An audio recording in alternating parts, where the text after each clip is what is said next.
Good afternoon, everyone. I'd like to call the April Board of Early Education and Care meeting to order. Before we dive in, I want to take a moment to welcome someone who is joining us today for the very first time. As Secretary of Education, Secretary Zreik. We're really glad to have you here. Week 2.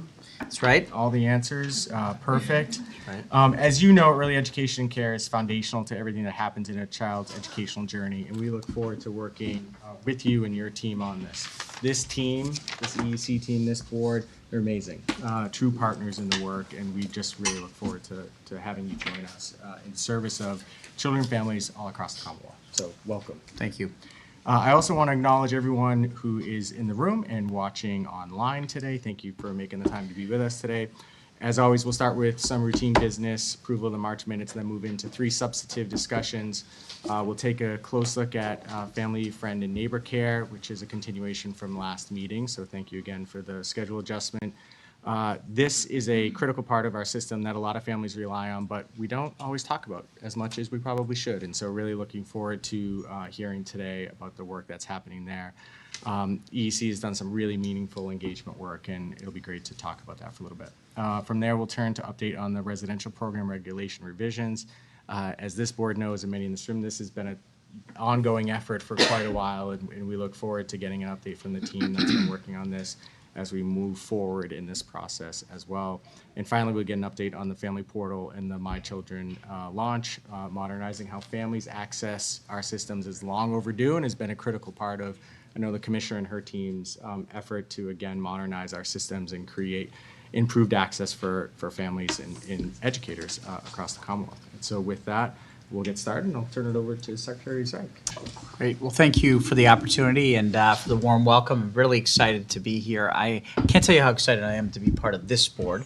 There's a lot of boards that I'm part of, but I'm really excited to be part of this board. My career has mostly been in K-12 education, but what I just would share is that most of it has been in elementary education, and in every stop along the way in my 27 years of public education has been to try to work with early ed and early education opportunities and expand and grow those. I've witnessed firsthand how important it is to have young people coming into our schools who are ready to enter school, not just academically, but socially, that they have the resources and the preparation to thrive once they come to us. And so at every stop of the way, I've tried to learn as much as I can to be dangerous in terms of trying to strengthen the early childhood offerings that come in to the schools. I've worked very closely with CPPI. I've worked with members of the EEC team over the years. And as we think about how to improve what are some of the most persistent gaps that we have in the Commonwealth, there's nothing more important than the experiences that young people have when they first enter the world all the way up until they go to elementary school for the first time. I'm very much eager to support what, as Paul just said, the commitment that this board has made and the team here around access and quality and that the governor's team has made, I think, is right on. Obviously, I'm a gateway. I was in Salem and then Holyoke before, 2 gateway cities, and to see the impact that early childhood, strengthening the early childhood pipeline and pathways into our schools it really transformed what we were able to do in the K-12 system. So I consider me a very, very strong partner and ally in this work. I also have deep respect for early childhood educators. My first entry into a classroom was when I was a senior in high school, and we had to do an internship, and I did it at the Mattapan Head Start program. And I didn't leave education. That was my first entry, and it motivated me to want to enter public education as I went on to college. And I was just telling the story that I have deeper respect now. The last few months I was doing substitute teaching in the district, and my last assignment before I came here was in an early childhood classroom at our early childhood center with 3- and 4-year-olds.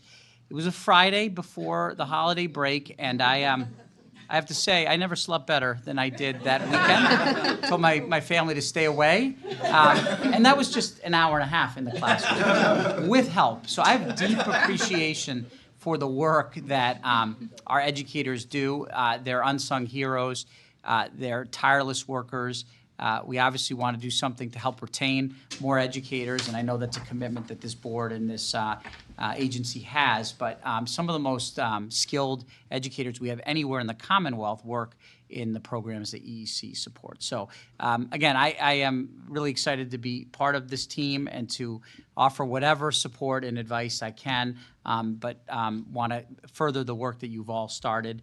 As I wouldn't have come to this position if I wasn't deeply committed to the values and the priorities that are established by the administration and an agency such as EEC. So thank you for the welcome, and look forward to the work ahead. Thank you, Mr. Secretary. We are really excited about the work ahead. Thank you. And it sounds like maybe some time in the classroom is a good recruiting effort for this job in the future as well. So good stuff. And I'll turn it over to the Commissioner for some opening remarks. Thank you, Mr. Chairman, and welcome, Mr. Secretary. We couldn't be more thrilled to welcome you to this board and to the partnership with the agency and our amazing team here.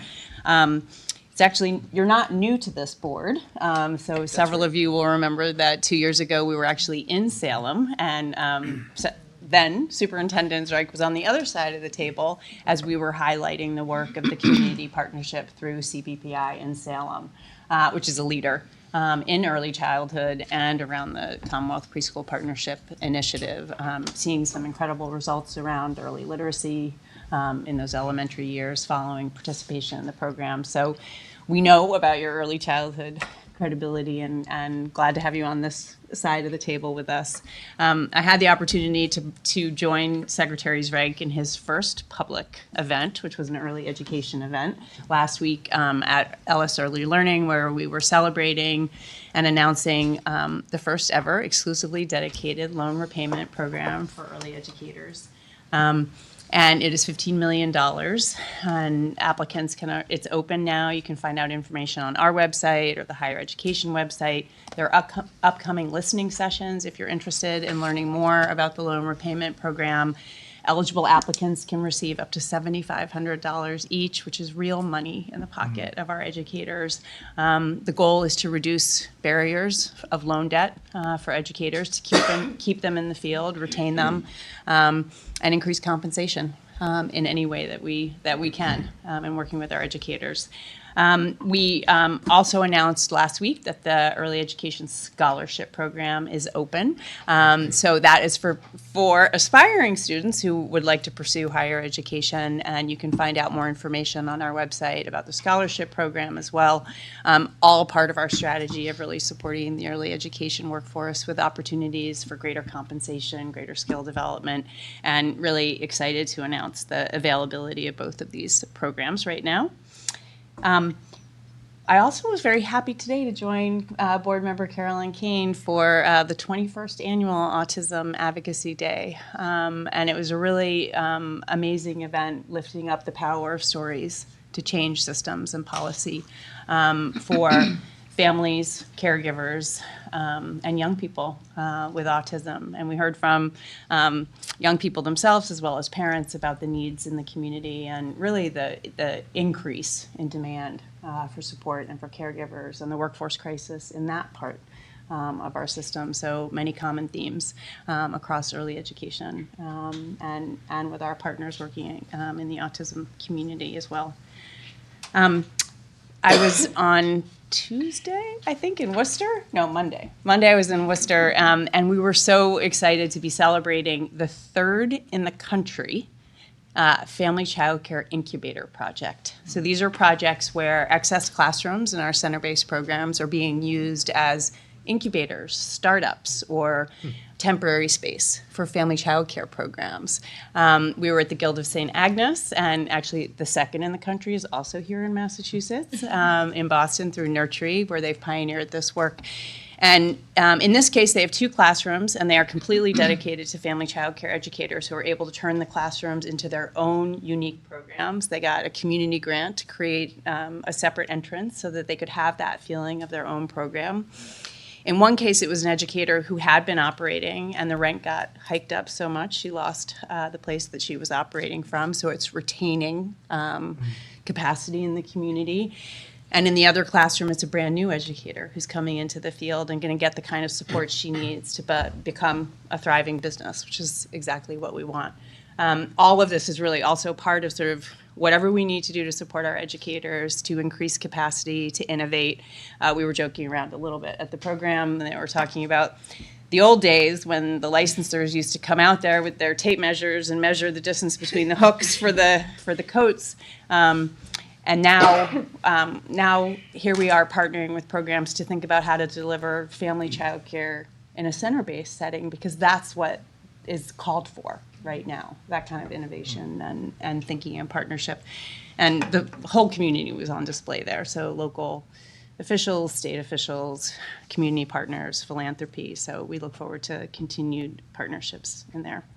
And I want to conclude by just announcing two personnel updates that we have, two promotions that we've made in the last month for folks that this board and others have worked with closely. So Jackie Foley, who has been the executive assistant in the commissioner's office, is now our deputy chief of staff. Congratulations.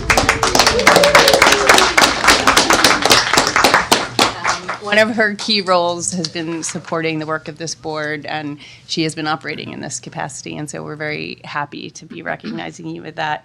And Eugenia Soilis, who also needs no introduction to the board, who is really the face of having the agency be connected to the community and have all of our work, whether it's policies or regulations or how we communicate, done with and in partnership with those who are delivering the services and those who are receiving the services. So we're very happy to announce your promotion to Chief of Strategic Partnerships, which also reflects the work you've been doing. So well-deserved. Congratulations, and thank you for your service and leadership. In May, we will be probably in our Central Mass region. Keep an eye on our website for updates. May 13th is the next board meeting. That concludes my updates. Great, thank you. Good updates. At this time, we're going to move to the public comment portion of the meeting. I have a couple of people that signed up, so I'll start with Alicia Ginsberg.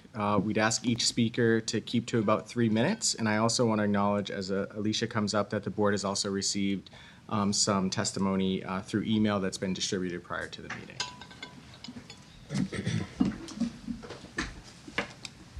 And Taisha, you guys are together? Yeah.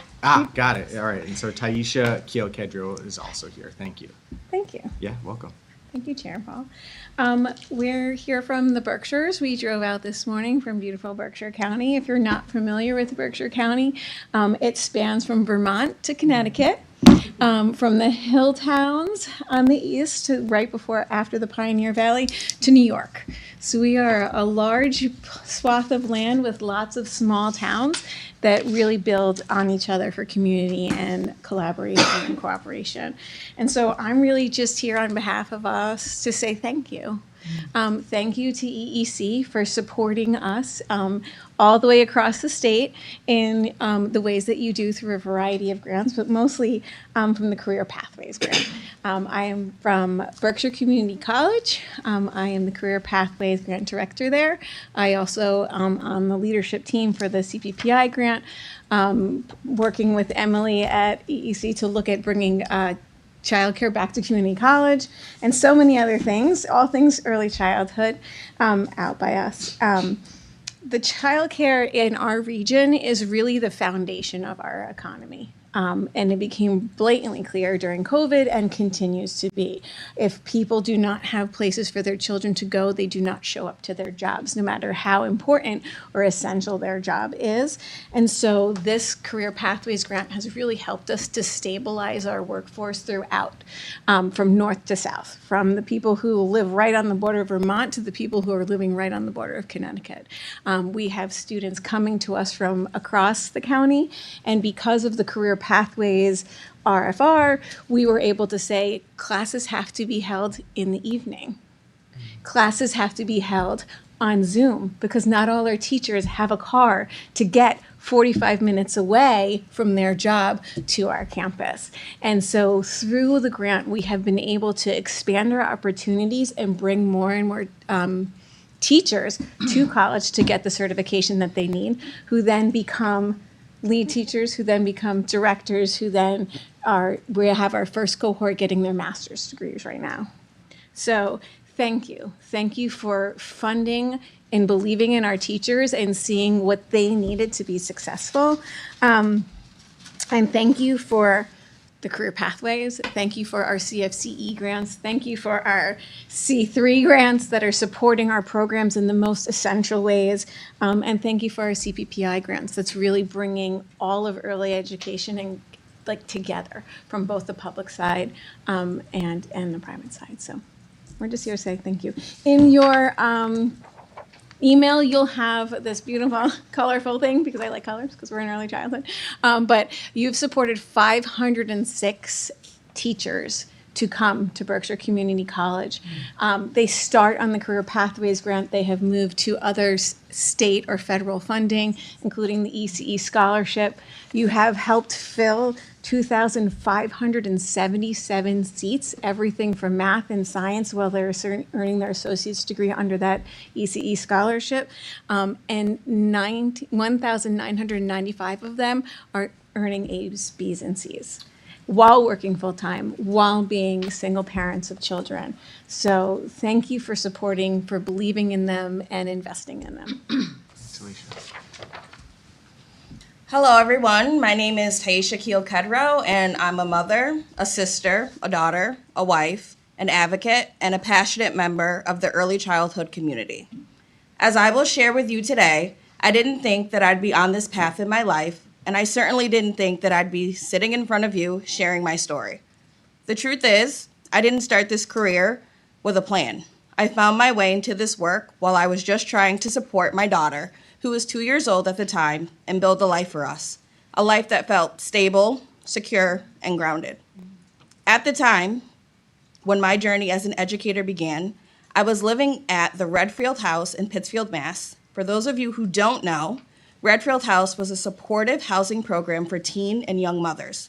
And located in the basement of Redfield House was Redfield Early Education and Care Center, which was honestly very convenient and unique. Even though the child care center was located in the Redfield House, it was open to the entire community. And with the help of my caseworker at Redfield, I was able to secure my daughter a spot there. I was desperate for my daughter to start childcare so that I could get through my daily shift at McDonald's, where I worked as a floor supervisor. I didn't have a strong support system, and so the Redfield Early Education and Care Center became that system for me. It was really nerve-wracking to be sending my first and at the time only child there, but I felt supported by the staff from the very beginning. From drop-off to pickups, and just the way that the staff interacted and supported me, I really got to see the work that early childhood educators do up close. And it brought me back to a time when I was a teenager working in a summer youth program. I remembered how much I loved it and how natural it felt to work with children and how well I connected with them. I started to crave that kind of meaningful work again, but it didn't feel within my reach. One day, while I was picking up my daughter, I saw the center director waiting for someone. She said that it was an interview candidate that never showed. I joked and I said, "You should hire me. I would have been here by now." I didn't think I was serious, but a few minutes later, she came back with an application, and she told me to fill it out because she thought that I would be great. That's the moment it started. A joke? Yeah, but something that was a calling to me and a journey that would change my life. I became a classroom floater and later became a teacher. It was about 9 months in that I became EEC teacher certified by completing a child growth and development course. After that, it still took me about 3 more years before I really started taking school seriously and began my journey with BCC. By that point, I knew I'd found something that I cared about. I connected with children and felt like I had a natural ability to do so. But I also knew I wanted more. I knew I could do more. I wanted the knowledge behind what I was doing. I wanted to grow my understanding, and I wanted to be a professional. But again, it didn't quite feel within my reach. One day when I was in the classroom, Alicia came to Redfield to share some information about amazing opportunity happening at Berkshire Community College, and that is how I learned about the Career Pathways Grant and the Early Childhood Education Cohort Program at BCC. I felt interested in the program, but was still unsure about the size of that commitment. Alicia came to visit me at Redfield House 3 more times to answer all of my questions, and most importantly, to tell me again and again that it was within my reach. The cohort that I joined was full of educators like me, people working full-time, raising families, and trying to go to school at the same time. Our stories were all a little bit different, but we understood each other, and going through that experience together made a huge difference. The Career Pathways Grant made it possible for me to actually do it. I was able to work full-time and take classes at night at a pace that worked for my life as a single mother. The financial support mattered, but it's more than that. The education that I gained built my confidence and helped me understand my work on a deeper level. Along the way, I earned my associate's degree and 2 certificates. I also earned my EEC Director 2 credential, the highest credential offered by EEC, which allowed me to become a site director at the child care center where I started and worked for more than 6 years. In 2023, I stepped into my current role as an education site manager for Berkshire County Head Start, and I'm also a curriculum development specialist. I have always supported children and families, but the work I do at Head Start is probably the most impactful work I've done in my life, because Head Start is more than childcare. It supports the whole family, and that makes the work even more meaningful to me. Many of the families and communities that I serve are related to my own experiences, and that connection helps me show up in the work with understanding and respect and empathy. Now part of my role is encouraging teachers I supervise to continue their education too. I talk to them about the same Career Pathways grant that I used because I know firsthand what it can do. 2 of the 6 teachers that I directly supervise have BCC graduation dates scheduled for this spring, and another has theirs set for the following spring. My plan is to be there, cheering them on every step of the way. Seeing them reach those milestones really means a lot to me. My journey started with just me trying to take care of my daughter and make it through each day. I found my way into childcare by chance, but with the right support and access to education, it turned into a career that I truly love. And now I get to do things alongside Alicia, helping educators grow in the same way while being right there in their corner and celebrating their wins. And that is why the Career Pathways Grant matters, because it gives people the chance to build confidence, gain knowledge, and move forward in their careers. And for me and my daughter and now my son, it's made all the difference, not just for my career, but for the educators, families, and the community that I'm able to support today. Thank you.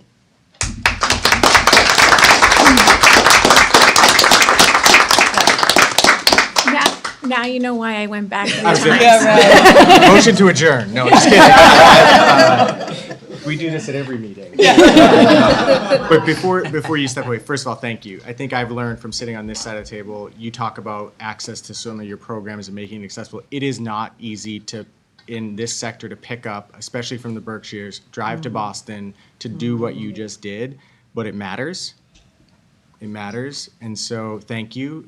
This was like an advertisement of like validation for a lot of the work that's come before this board over the last couple of years, and to hear your story.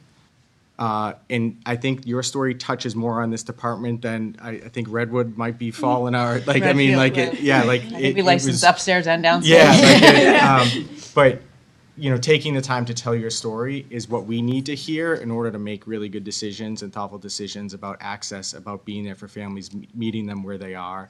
And so thank you for taking the time to share your story with us. And everyone that sits at that table is a partner in this work, and you just exemplified that today. So thank you. Thank you. Thank you. We really appreciate all you do for us.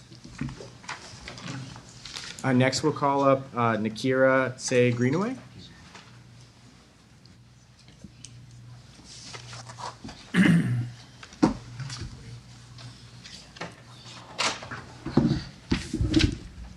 Welcome. Thank you. It's actually my first time being at a board meeting. Welcome. Welcome. Thank you. Okay. Good evening, everyone. My name is Nakira Say Greenaway, and I'm speaking on behalf of the Care That Works Coalition. We are a diverse group of unions and community organizers representing paid and unpaid caregivers, parents, relatives, and child care providers. For the past couple of years, we've been working with EEC in an effort to uplift family-friendly neighbor providers. Our goal is to strengthen the care system so that all care jobs are good jobs. When most people think of care, they imagine center-based programs, classrooms across Massachusetts. But classrooms across Massachusetts, countless parents rely on grandparents, siblings, friends, and neighbors to watch their children. The child care system requires flexibility, depending on the family unit, to be there to meet their different needs.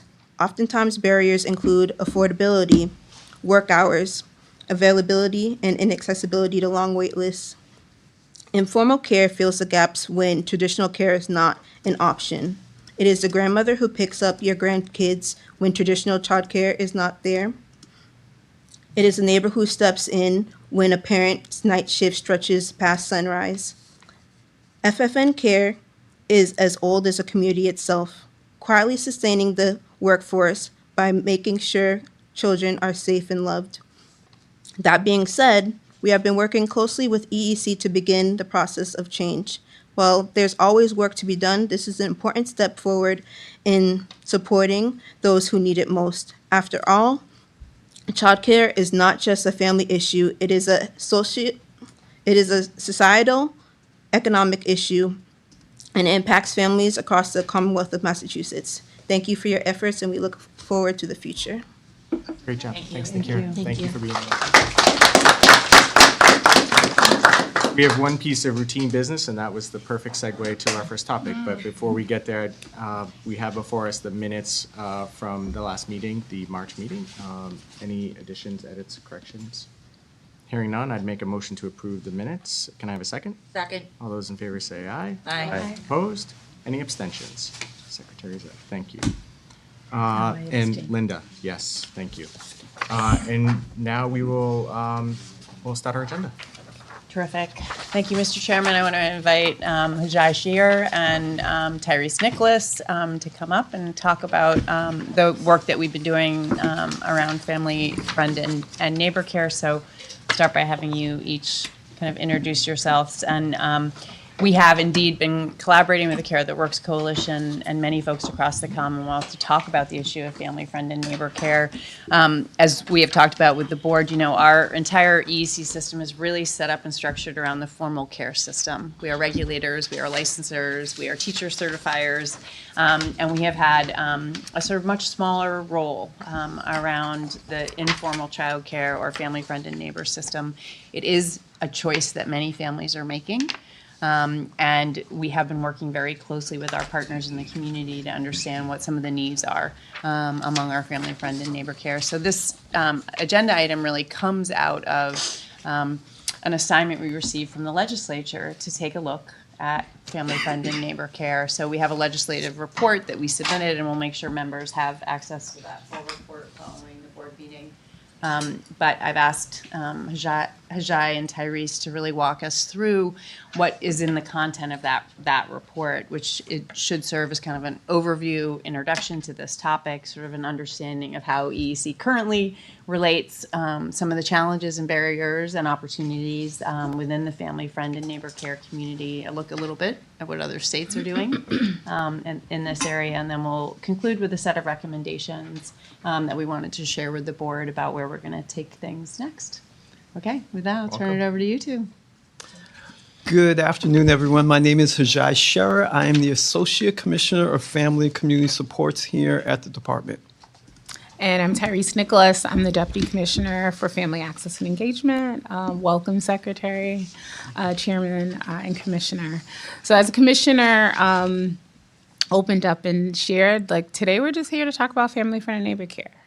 Something that, as you just heard, that many families choose. Families like my own, families like myself. Today is my 14-year-old's birthday, so he's 15 today, and he was a child who we chose family, friend, and neighbor care for until he was the age of 2.9, and he went to preschool. And that is actually the same care that we chose for my 24-year-old daughter. And so for many families, it's not just the licensed care system, right? It is what we would say, oh, it's a family friend, it's a neighbor.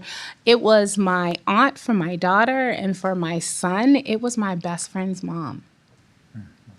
And so it's something that is personal for me and probably personal for many of us if we take a second and just think who steps in for us at any given time.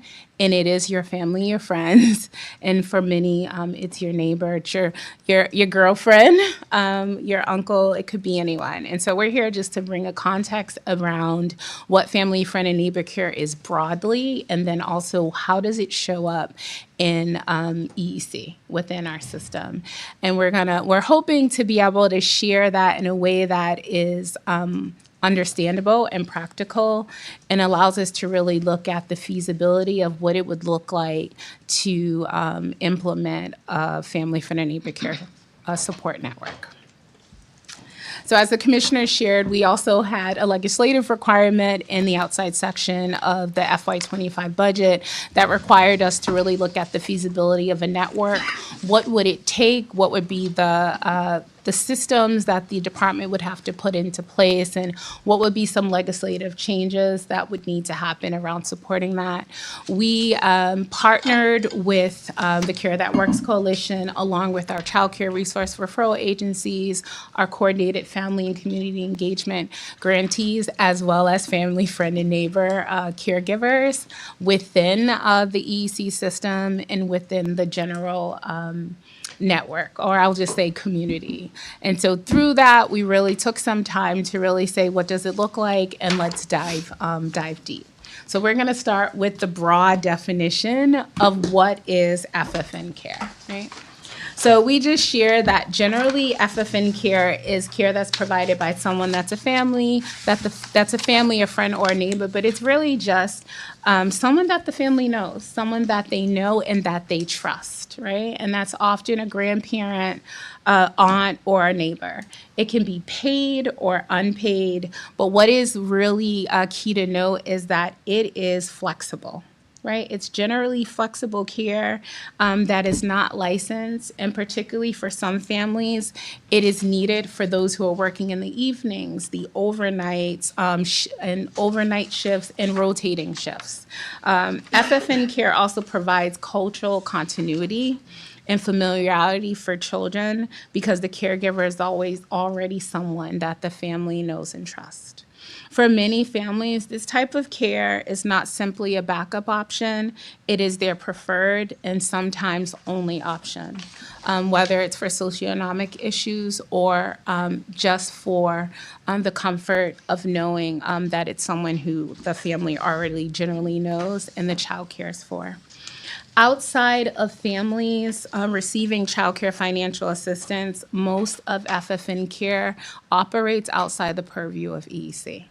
So that means it's generally not regulated. Within EEC, we refer to FFN care as informal child care. ICC, for short, refers to licensed exempt caregivers. And that means they're providing childcare for a child that is actually receiving childcare financial assistance. This is a key distinction between family, friend, and neighbor care generally and informal childcare within EEC. These caregivers are not licensed childcare providers. So a key distinction is caregiver versus licensed provider. But they must, because they're receiving childcare, the child is receiving childcare financial assistance, they must complete an approval process and meet basic health and safety requirements in order to care for that child. That care may occur inside the child's home or at the relative or non-relative caregiver's home. The key difference between FFN care broadly and informal child care is the eligibility requirements and the approval process.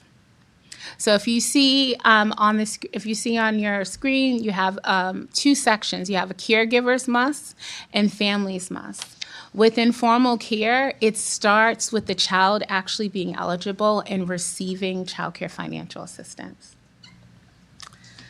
The caregiver then must complete an approval process that includes being identified first by the eligible family as the caregiver they would like to care for their child. That's a key distinction. So for ICC, the family must identify the potential caregiver before they're eligible to be the informal child care within EEC. And then they complete an application through our child care resource and referral agencies, depending on the type of provider, whether it's a relative or non-relative. They are then responsible, they then must go through a background record check.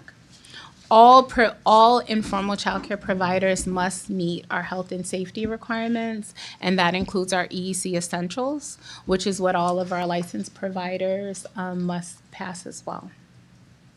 Key to note is that this structure allows for families receiving assistance to still use their trusted caregivers while still ensuring that there are baseline health and safety requirements being met. It's important to recognize that there are significant differences between FFN care and the broader child care sector and how it exists within EEC. And this distinction is critical because this work required EEC to really examine the feasibility of implementing a broader FFN network. A broader network would be looking at not just informal child care provider caregivers within the EEC system, but it would look at broader FFN caregivers. To better understand how informal child care functions within the subsidy system, it's also important for us to look at how we reimburse them. So informal childcare rates, what you will immediately note is that they are significantly lower than rates paid for our licensed childcare providers. The rates are dependent on whether the care is provided in the child's home or in the relative or non-relative's home. Unlike licensed childcare rates, ICC rates are standardized statewide, and they do not vary by region or by the age of the child. So if you're familiar with the licensed provider rates, you have family childcare providers, it's under 2 or over 2. For center-based providers, it's by age group. It's infant, it's toddler, it's preschool, and it's school age. And for informal childcare, it's literally in the child's home or in the non-relative's home or relative's home. It's important to note that CCFA rate increases in Massachusetts have focused on licensed providers, while ICC rates have historically remained much lower and relatively unchanged. We know that there has been small incremental changes in the ICC rate, but not as significant as we have seen the rate increases over the years for our licensed providers. This structure really reflects the informal nature of the care that's provided, but it also highlights some of the financial limitations caregivers identified during our engagement with them over the work we did around the feasibility.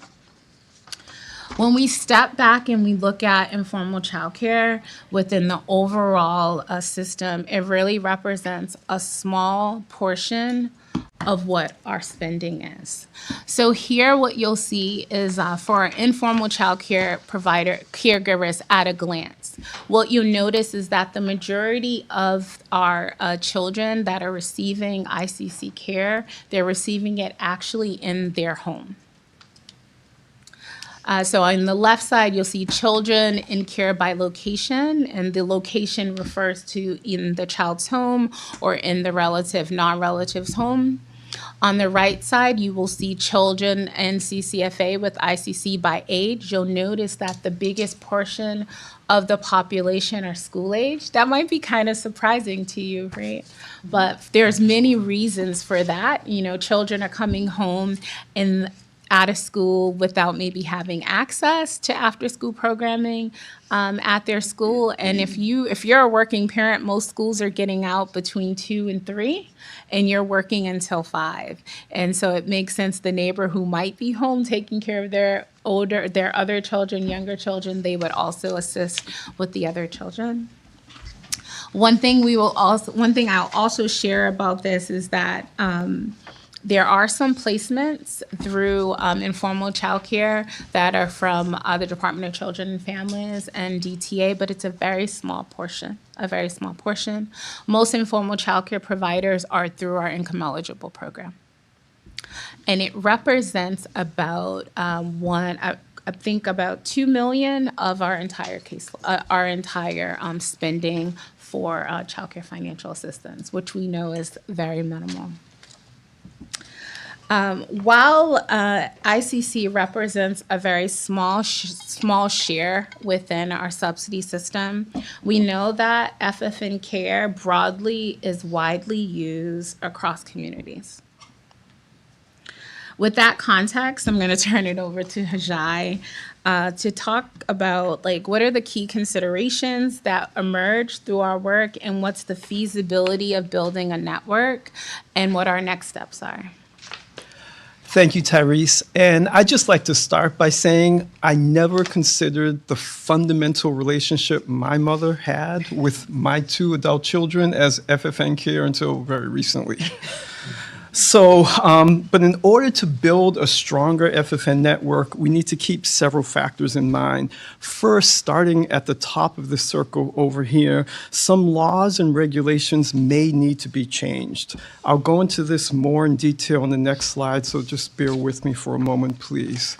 Second, ICC caregiver rates are low, as Tyrese just mentioned, and to build a stronger network, larger financial incentives are critical. I want to draw your eye from about 2 o'clock at that circle over to 7 o'clock as additional funding may be needed for caregivers if we're going to couple funding with the enhanced training and support. So those 2 pieces go together. I'm going to jump back to the deep purple box, now it's blue here at 5 o'clock, to say that family and community engagement must be an integral component of building a stronger network, as we just heard from Nakira as well. And last but not least, to go up to monitoring and oversight box, I'll mention that EEC does not currently have staff capacity to dedicate additional support to FFN providers. So structures, sustainability, and legislative changes.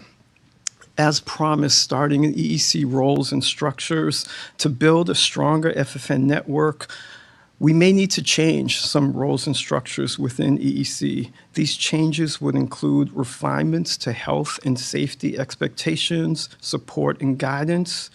These changes would need to happen in partnership with FFN providers, CCR&Rs, Care That Works Coalition, Union, and other community groups. And again, EEC would need to build staff capacity, support, and monitor FFN providers regularly. Under sustainability, the state would need to demonstrate the intrinsic value of family, friend, and neighbor care as a child care choice for many families, as you just heard from the Deputy Commissioner and myself. Sustainability would require greater integration of FFN caregivers with the more formal early education system. This would include providing access to professional development opportunities and other resources to FFN providers. And finally, under the future considerations column, we've already mentioned a bit of the first 2 bullets in exploring some of the changes to supports, oversights, and quality standards. But also important is recognizing that formalizing FFN care within the state system may actually disrupt or be in conflict with the unique informal nature of FFN. This creative tension lies at the heart of any changes that are to be contemplated or enacted.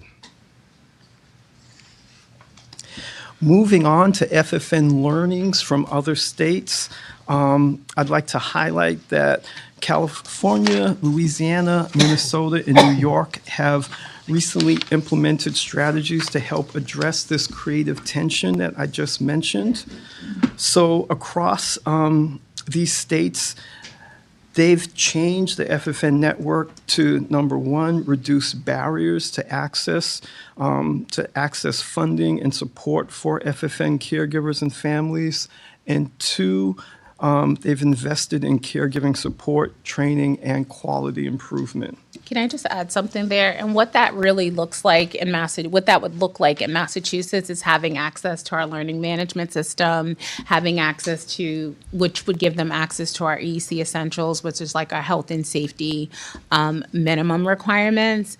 And that would give like the broader system. So it would actually be like professional development that they would have access to. So that's essentially what they did in some of those states, some of the states. Yeah. Yeah, and you'll see some examples of this. I'll quickly walk you through these 4 states. That California provided stipends for trainings and materials to support quality education while also providing coaching and home visits for FFN caregivers.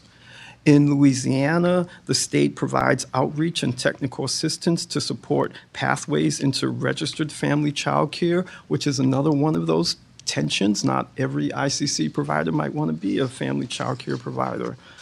In Minnesota, navigators provided individualized, culturally responsive guidance and connection to resources. And you know, whenever navigators are needed, the landscape is confusing.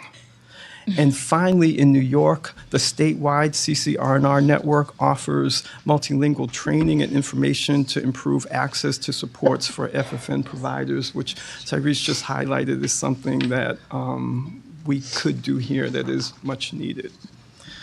So the last slide that we'd like to share with you is proposed next steps. Starting on the left side of the slide, EEC needs to continue to work collaboratively with FFN and ICC caregivers to better understand their needs. Second, we're in the process now of actually creating one unified application and orientation process in collaboration with our CCR&R networks. Third, we need to expand our consumer education through website and other outreach so families understand this is an option that's available to them. And to go along with better understanding FFN caregiver needs, we'd also need to conduct more focus groups with families and providers. And again, any critical component of enhancement of the FFN network would need an exploration of CCFA, Child Care Financial Assistance Reimbursement Rate Structure, including comparison with both other states and with other provider types within the Commonwealth. And finally, proposed next steps would be establishing a FFN advisory committee with diverse stakeholders, including Care That Works Coalition and representatives from the formal child care system. And that concludes our formal remarks. Thank you. And I'll just add, essentially what this is modernizing. It just falls right into the modernization efforts that we've been making across childcare financial assistance generally. And it falls into really just bringing things a little more current, right? So folks actually understand what our different options are, while also recognizing that this is, for some families, if implementing a network could mean significant changes to the way that they're currently receiving the type of childcare that's important for them, while also recognizing it is an option within childcare financial assistance. That is one of our options. Currently, families end up finding out about informal childcare as an option for childcare financial assistance through one of their CCR&Rs or through word of mouth. So what we're really looking at is how do we expand our consumer education so that all childcare options are included, which is something we're already doing within the work that we're doing within childcare financial assistance as a whole. And that would also fall into our unified application orientation process. We're currently already doing that, right? So what I want to just highlight, it isn't something that we're doing outside of the work that we're currently doing around childcare financial assistance. You need to know who are the provider, what are your provider and caregiving options. It's family childcare, it's center-based, and then there's informal childcare as an option. The process for becoming a childcare financial assistance provider or caregiver is a process, whether you're a center-based program, a family childcare program, or if you're seeking informal childcare. And so that process in general should be a unified process. And then, of course, we have done a lot of stakeholder engagement. We do it across all of EEC. And so the FFN and ICC focus groups are just us tapping into another stakeholder group. We did do stakeholder engagement throughout the work that we did around the feasibility, and we weren't able to reach as many as we would have liked within EEC and outside in the broader perspective. And then we've been taking a look at our rate structures, our rates overall every year. We've been lucky enough to have additional funds for our licensed providers. And we're looking, if we're going to look at the rate structure, we need to better understand why is it the way it is and what are other states doing and what is feasible within Massachusetts for us to do around the structure. And having an FFN advisory committee / council would help us do all of that. So thank you. Great. Thanks, Thank you. Therese. Najai, let me just say a couple things too. So, great job, and and I want to thank our partners who have been working with us on this and trying to sort of sort it out about where we should go. So, I just want to make a clear distinction and just reiterate that within the sort of world of childcare financial assistance, where we're already serving just under 400 kids. It's a tiny part. Our program is $1 billion for childcare financial assistance, 1.2 proposed in the governor's budget right now. So it's a tiny portion of the budget. But as we update and modernize how we talk about childcare financial assistance and our materials and our systems, this part of it needs to be updated and modernized too. So we're talking about it in a consistent way across our childcare resource and referral agencies, which is not necessarily happening right now. So, so there's the sort of childcare financial assistance. It's required as an option through the Child Care and Development Block Grant for families. It is an important choice families are making. Family Friend and Neighbor Care can't come to us and become a provider outside of family selecting them once they've been eligible. And we're also taking a close look at who are the families. If they're qualifying for child care financial assistance, that means they have a service need. That means they are income eligible, so fairly low income as well. And then there's the broader Family Friend and Neighbor kind of network question that we've been asked by the legislature and that we've taken up. And that is a little bit TBD. And so that's where we feel like we need some help from Family Friend and Neighbor Care providers, from our formal care system as well, who may interact or intersect with this system, and from our partners in the Care That Works Coalition. So an advisory committee will help us think through a little bit how do we understand and navigate this tension that Hajai so clearly and well articulated, to make sure that there are supports where necessary, but not a disruption to sort of the very nature. So it's going to be an interesting conversation, and we look forward to sort of engaging with members of the community to think about what comes next there, which is different than sort of the work we've been underway around childcare financial assistance. So, yeah, I think this is just a great program. We talked about it yesterday, and it's very exciting. I was surprised to see that there were less than 600 families involved in this. And so I'm 525, very yeah. glad to see that you talk about consumer education, publicity. I think there are providers, pediatricians I've spoken to about this, who don't know about this and are so interested in helping their patients who are eligible but don't have any other way to have access to this kind of, to have access to childcare. So thank you, and I will support it completely. Yeah, it's key to note that there's the, and the commissioner just made the distinction again, is that what makes someone and what makes a family eligible for informal childcare is the child being eligible for childcare financial assistance. And it's not like a separate program. It's a type of care, caregiver within childcare financial assistance when it's in the system. And what we don't know is like, broadly, there's probably tons of families accessing FFN care. Carolyn. So thank you. It obviously fills a gap that we know that exists, right? Like you, when I had my daughter, it was my mother and my mother-in-law that watched my daughter. I mean, she has significant special needs, so there were very few people I would trust her with. But I also draw parallel with the PCA program that we have through Mass Health, as well as the DDS DESE program, where parents direct the resources and parents are responsible for identifying the caregivers. So this is really doing the same, but for the much younger group that have the same need as the older group. And quite frankly, you know, this is supporting parents to be able to go to work and, you know, fulfill their responsibilities. So I think it's great. To me, it's just, you know, identifying and quite frankly, you know, happy to help with the advisory committee on sort of other ways, because we do similar things already in government. And this is sort of an extension of that to younger children and allowing parents to make those choices, but then, you know, have that involvement. You know, you have to be eligible. And I wouldn't have been eligible, but that's regardless, right? People are eligible.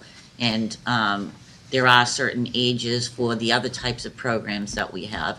And so this would reach the younger ones. And so to me, it's identifying a gap and trying to fill that gap. So I support it, absolutely. Thank you. Jen, did you have your hand up? I wanted to just gut check the what question in front of us, because I think it was an excellent presentation. It really gave me as a board member more depth around what the program is. But let me just see if I fully absorb. So because this program exists, but it's less utilized than the other pathways for families, either center or family care, right? It's the 2 million threshold. There isn't a cap per se on how much it could grow, right? It's a family choice if they then utilize the Family Friend Network versus another center or family care, right? There's nothing that artificially changes the number of people who could tap into it. Yeah, there's no specific appropriation. It's funded. Exactly. It's funded The out of the same income mechanism. eligible or out of. So, but again, making a distinction between sort of the child care financial assistance piece of this puzzle, where we just want to make sure families are aware of this option. But I wouldn't say we're necessarily looking to grow it, But it unless could. that's driven by Right. family choice. I think And what we're interested in consumer making ed. sure Right. that if there are options on the table, that families are aware of those, and that we're treating everything sort of with a level of equity in the provision of information, both to families and then to community members too. Different than the what question around the broader Family Friend and Network, Family Friend and Neighbor Care, and what could or should be EC's responsibility around that part of the broader childcare system that's outside of our sort of regulatory and financial assistance worlds. And the next step of an advisory committee would sort of look at Probably both. both of those Yeah, I think they'd be questions, interested correct? in helping Right. with us with both. Right. So Yeah. it speaks to if the program serves today 600-ish children, a lot in the school age range, but has the potential to grow through consumer education, there's a need to continue to monitorize and look at the systems and kind of think about that through the advisory committee. And that's sort of the proposal on the table, is building that advisory committee. Something like that. Something like that. Because what we are trying to draw distinction is that it's not like a separate necessarily program. It's like it's a family's choice to It's a say, choice. I would like to have an informal childcare caregiver, right? And they're already receiving childcare financial assistance. So essentially, it's like they're meeting with their CCR&R counselor counselor, and that counselor is saying, here's with your options, and they may say, hey, there's no center, I'm not comfortable sending my child to a center-based program, and they say, oh, hey, there's an option. Is there a relative or a friend that you would like to care for the child, and go through the process? But we want to make sure that people know that that is an option, right? And so that's part of the what. The other part is like broadly, how could the state of Massachusetts implement a network? And that's where there's that like tension, because what brings EEC in to Money and regs, yeah. it's only, I want to say that it's only that the child is receiving childcare financial assistance. Once it's a childcare financial assistance is what brings us in and gives us regulatory authority to be in their business, right? I'm just going to say to be in their business, to say, hey, we have to do a SORI on your relative. We have to do a full background record check on the non-relative. And you must meet all the health and safety, because now we need to know you are receiving a public benefit, that the child is safe, right? Because it is now our business, because you are receiving the public benefit.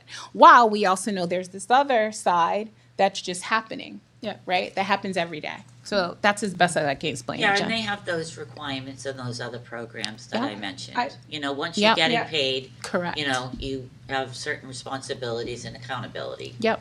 that goes along with it. I would echo the relationship with the PCA program, which is an incredible resource in the Commonwealth. I randomly served on that advisory board 1,000 years ago. And that would be a really great program to look at in terms of where there might be some operational or committee parallels. Yep. I feel like it's such a best kept secret as well in some ways in the Commonwealth. But thank you for that additional clarification. And then the rates that are in here, that's per day, per hour? Yeah.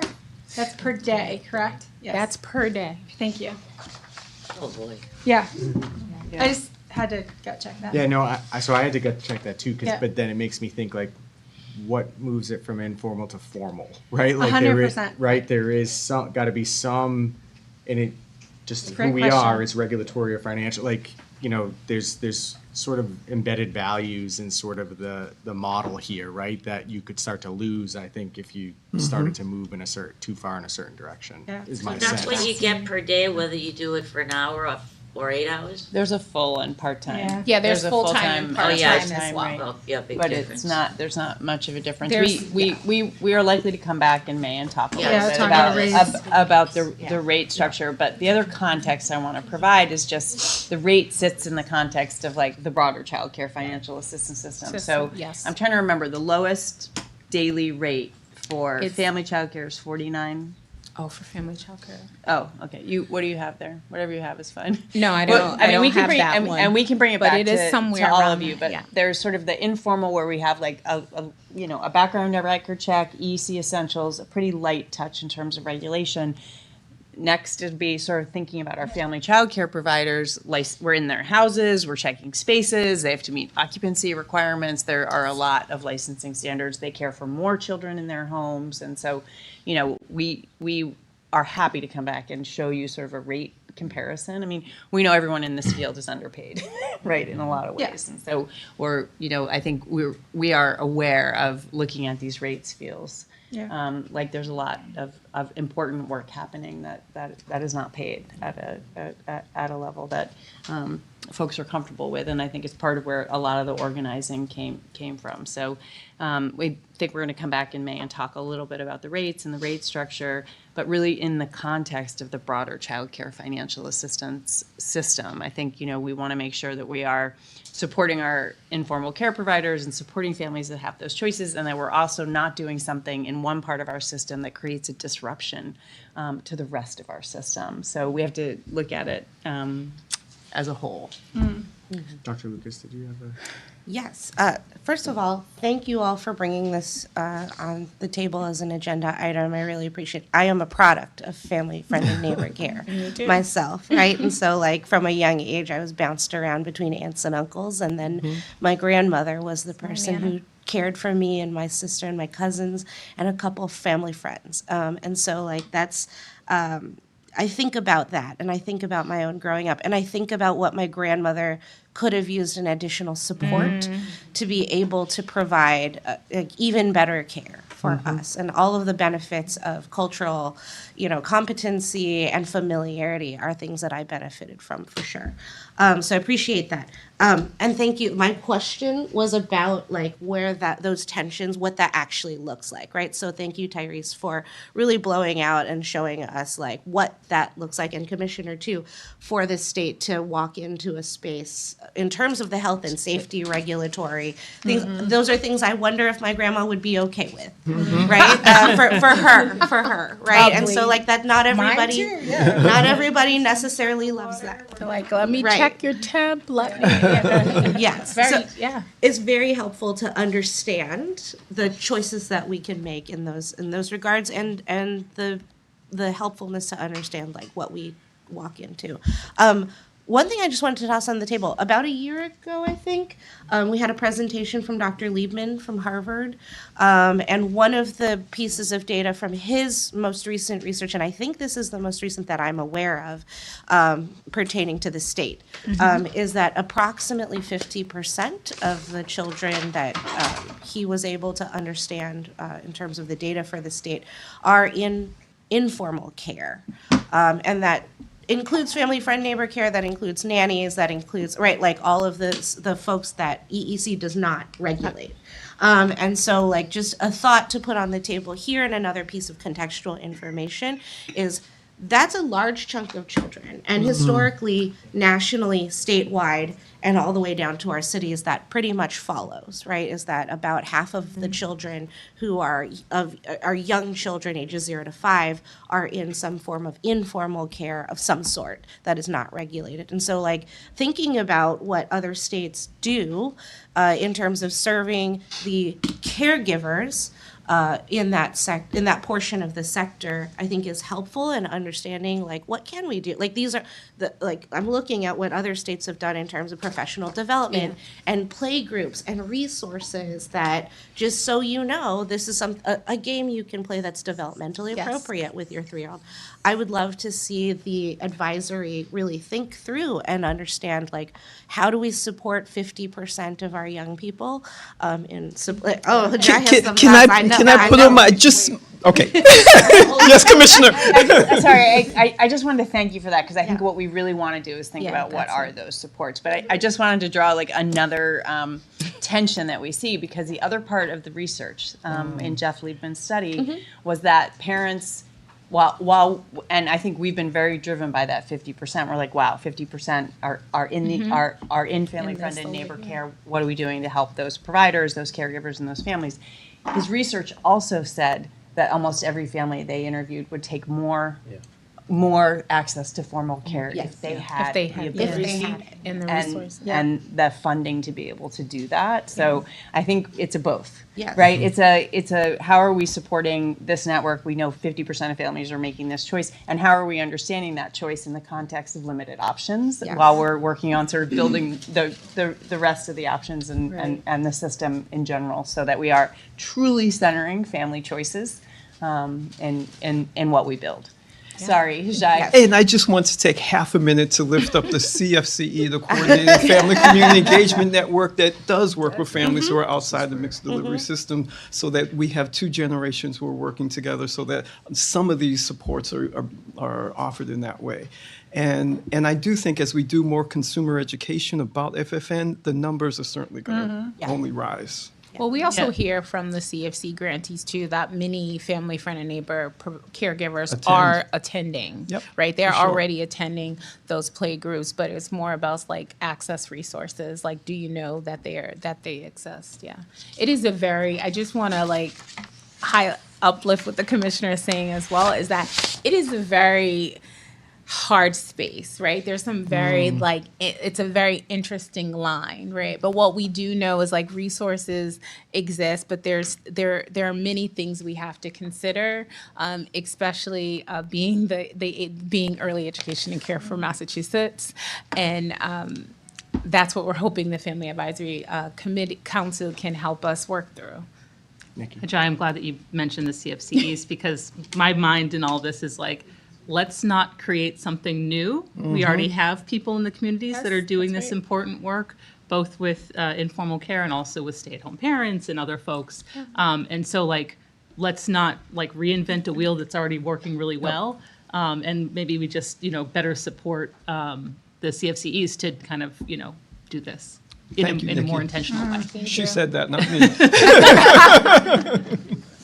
Great, yeah. Consumer ed. Any other questions or comments from the board? I'll just say thank you. I know obviously there was a legislative request to sort of pursue this work, but it is not something that I think we've talked a lot at this table over the last couple of years. And obviously just listening to the conversation here today is, in everyone's just personal experience, but also what they know is that this is an important part of the system. And so really interested to sort of track the work of the advisory as we think about, I hear this and I see it, but I can see tension too, right? On just sort of what are the sort of in the tipping points here on oversight, regulation, rates, like, and what those trade-offs are. And so really interested to sort of follow this as the advisory council sort of gets up and running and thinks through some of these things. So, Thank you. Thank you. Thank you. Thank you. With that, we'll take a 5-minute break. Oh.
Hi, welcome back, everybody.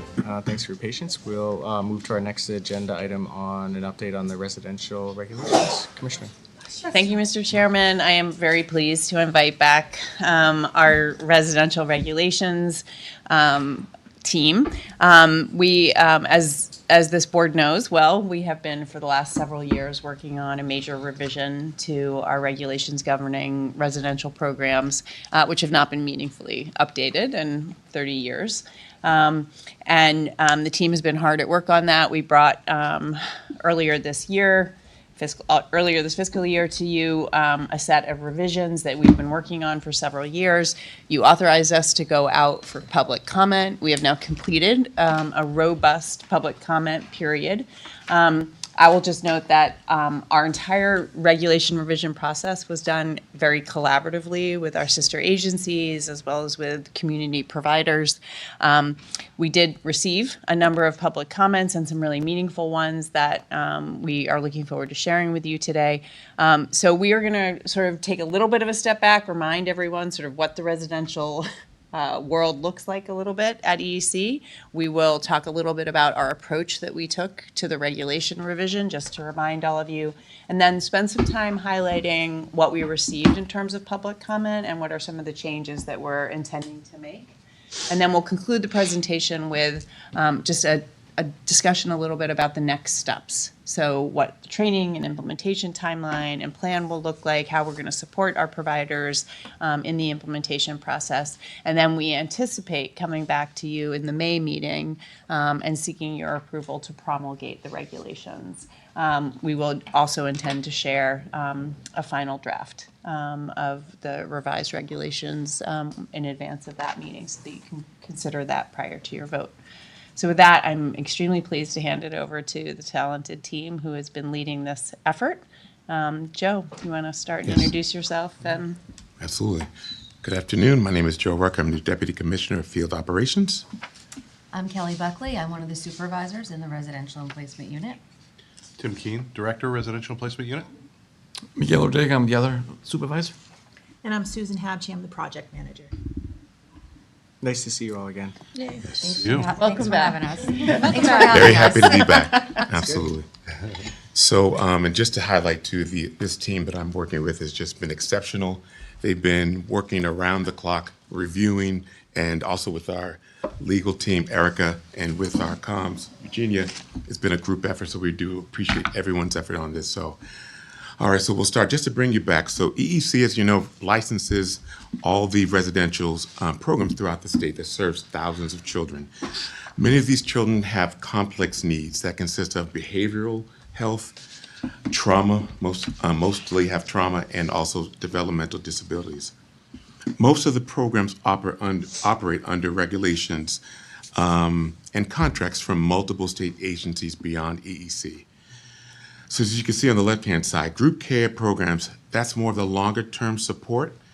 On the right-hand side is the shorter term. So the long-term, usually a year or more, that's where they'll get a lot of treatment.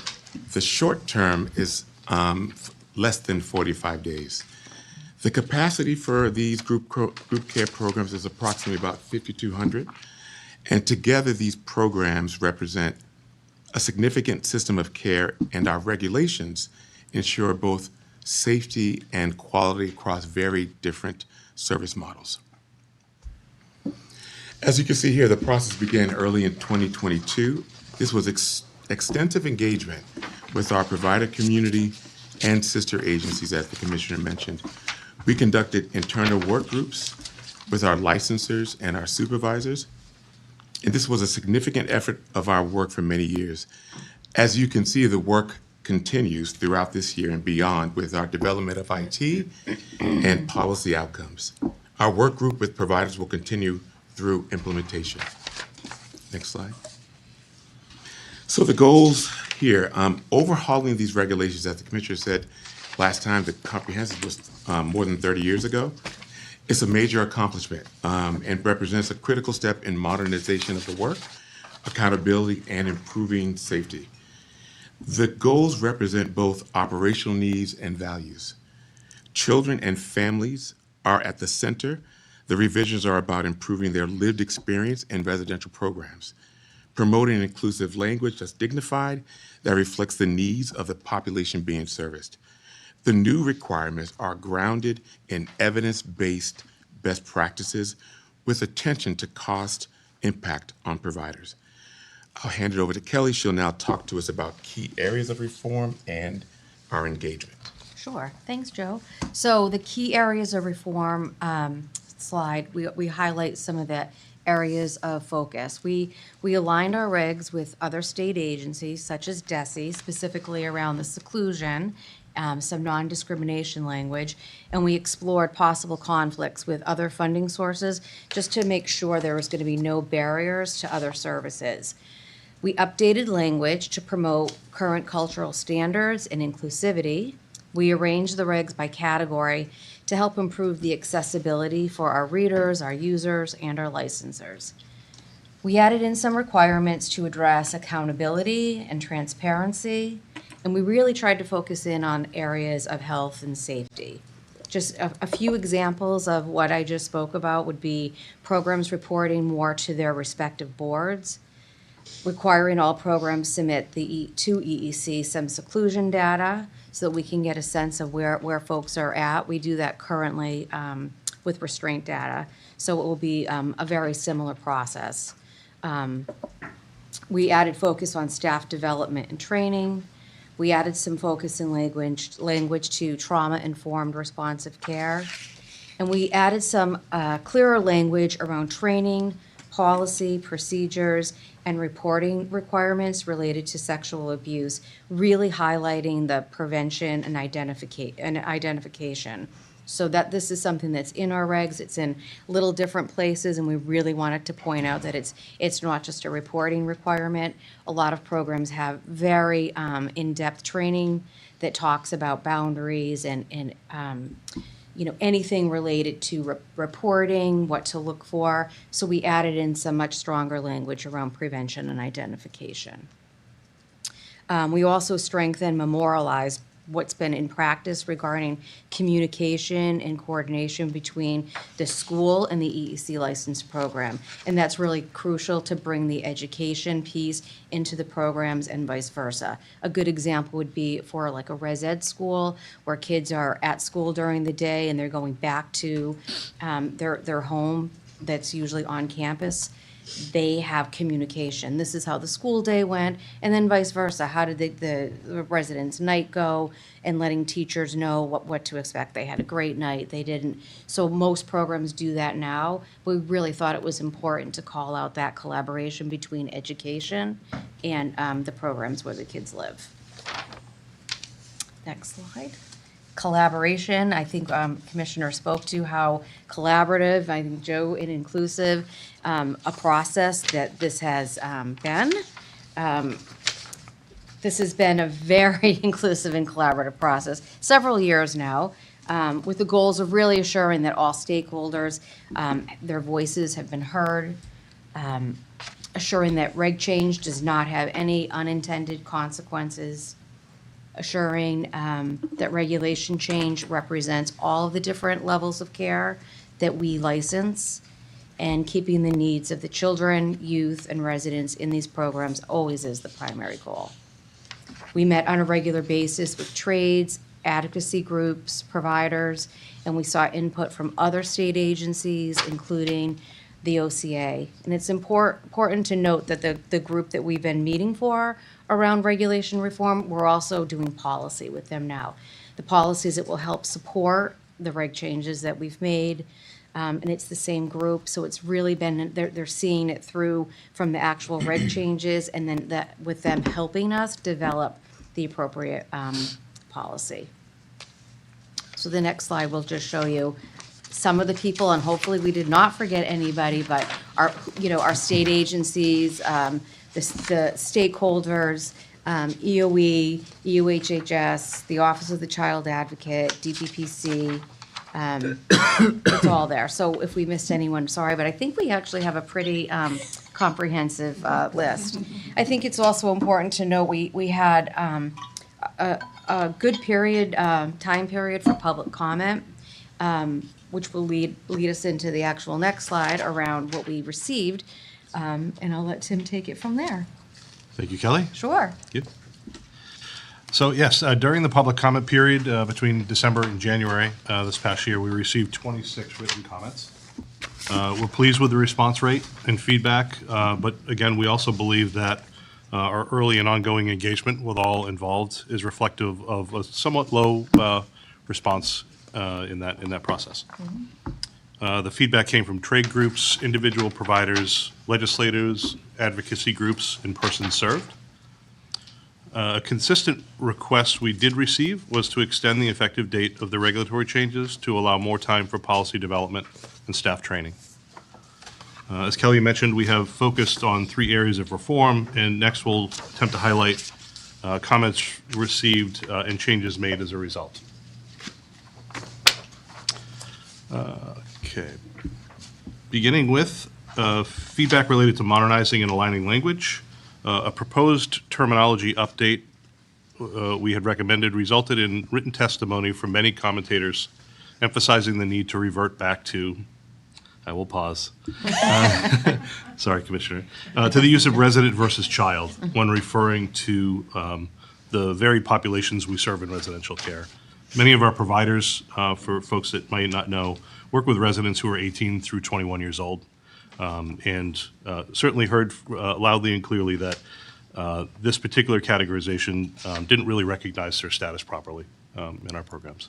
So we did incorporate that change in regulation.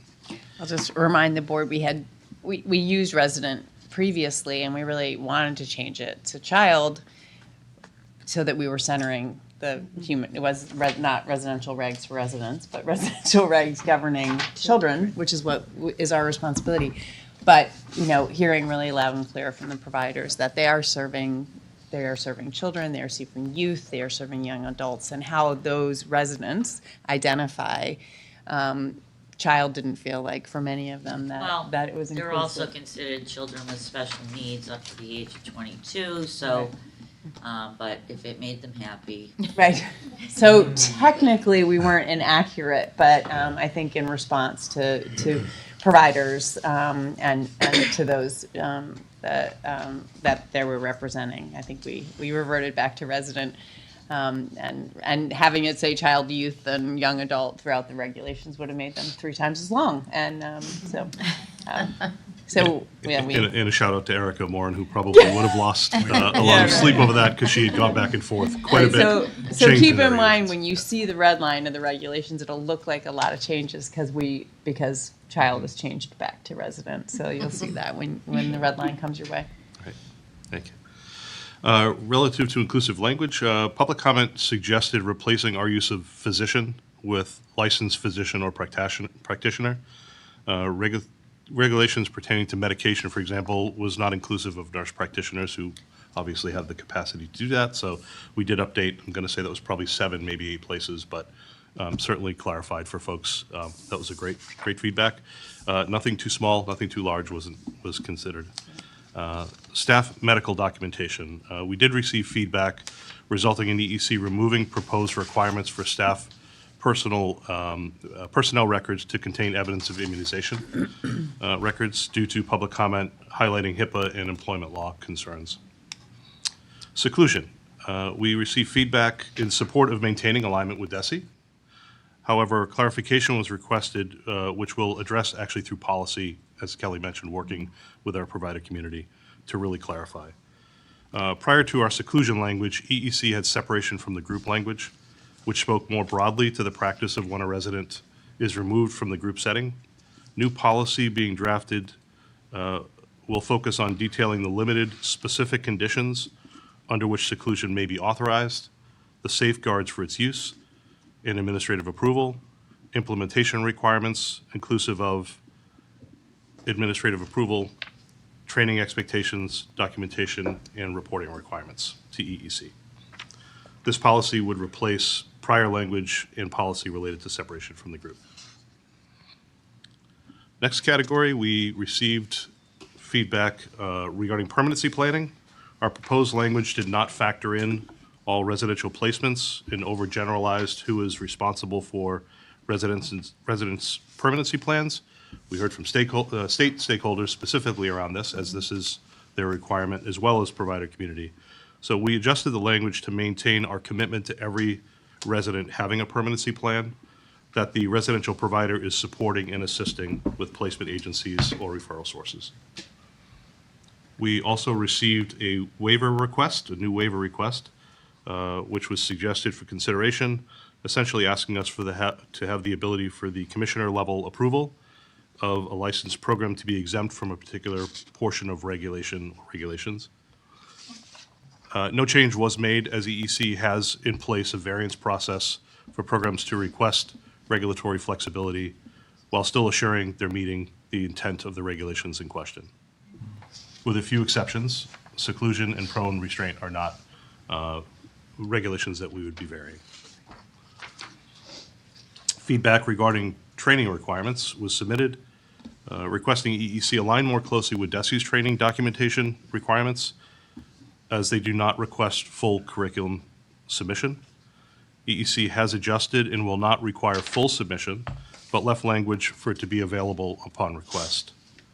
We will, however, continue to require behavior support curriculum submitted, as this contains description of all interventions taught and utilized within the programs, inclusive of their de-escalation techniques, physical training, requirements, restraint trainings, as well as trauma-informed and responsive care training. Next and last category, receiving feedback regarding clarity enhancements. Concerns regarding media inquiry reporting highlighted the proposed change was overly broad in scope and was too subjective. We did accept and remove, as other reporting requirements exist within EEC's regulations around any other serious incidents that may occur in our programs, such as all 51A reporting, all DPPC 19C reporting, incidents involving major program events, emergency evacuations of program, overnight hospitalization of youth, just to name a few. Clarification regarding board reporting requirement. Public comment led us to clarify EEC is looking for board involvement relative to the overall agency's performance, which will also now include the program reporting to its board EEC-related findings for them to evaluate in their yearly review of their programs. The proposed regulation actually inadvertently suggested the board involvement in individual personnel performance, which was not the intent of that regulation. Last highlight of public comment involved use of surveillance and cameras. We received requests for further clarification as to when and how EEC can, in its discretion, require a program to use or modify their video surveillance. No regulatory change was made. However, again, we are clarifying through process, policy with the provider community and stakeholders, again, with the residential work group. With that, I will hand it off to the commissioner to take us through the next steps. Thanks, Tim. And I just want to thank the team again for your work and our partners and Eugenia, who has led brilliantly the working group through some really difficult conversations. I am enormously proud of the work we have done on these regulations and the product even stronger now as a result of the public comment period and the thoughtful work by this team and others to take a look very carefully through every public comment we received and engage with our partners who provided those comments. As a result, I think we're going to have a set of regulations that really reflect the values of what we'd like to see in programs, inclusivity, making sure that we're paying attention to the workforce and the professional development needs of those working in our programs, thinking about the physical facility where our young people are spending time, making sure that we are providing trauma-informed care and positive behavioral supports whenever possible. And just reminding the board that, these programs are serving young people with the most complex and acute needs in the Commonwealth. It is a challenge to meet the needs of those, and we share responsibility with many other state agencies. So I think we are putting forth a very, very strong set of regulations that reflect what we want to see in the physical locations and in the experience of the programs in the residential settings. And We will continue to do our compliance work when these regulations are implemented, and continue to work in partnership with our sister agencies who have responsibility for other parts of this system. As we've talked about, unlike childcare, where we are sort of all things, we certify the teachers, we set the standards for the programs, we license the programs, we pay for children to enroll in the programs, we have a much narrower role within the residential system. And so I am incredibly grateful for the leadership of this team. And I feel really proud about the regulations that we hope the board will consider promulgating in May.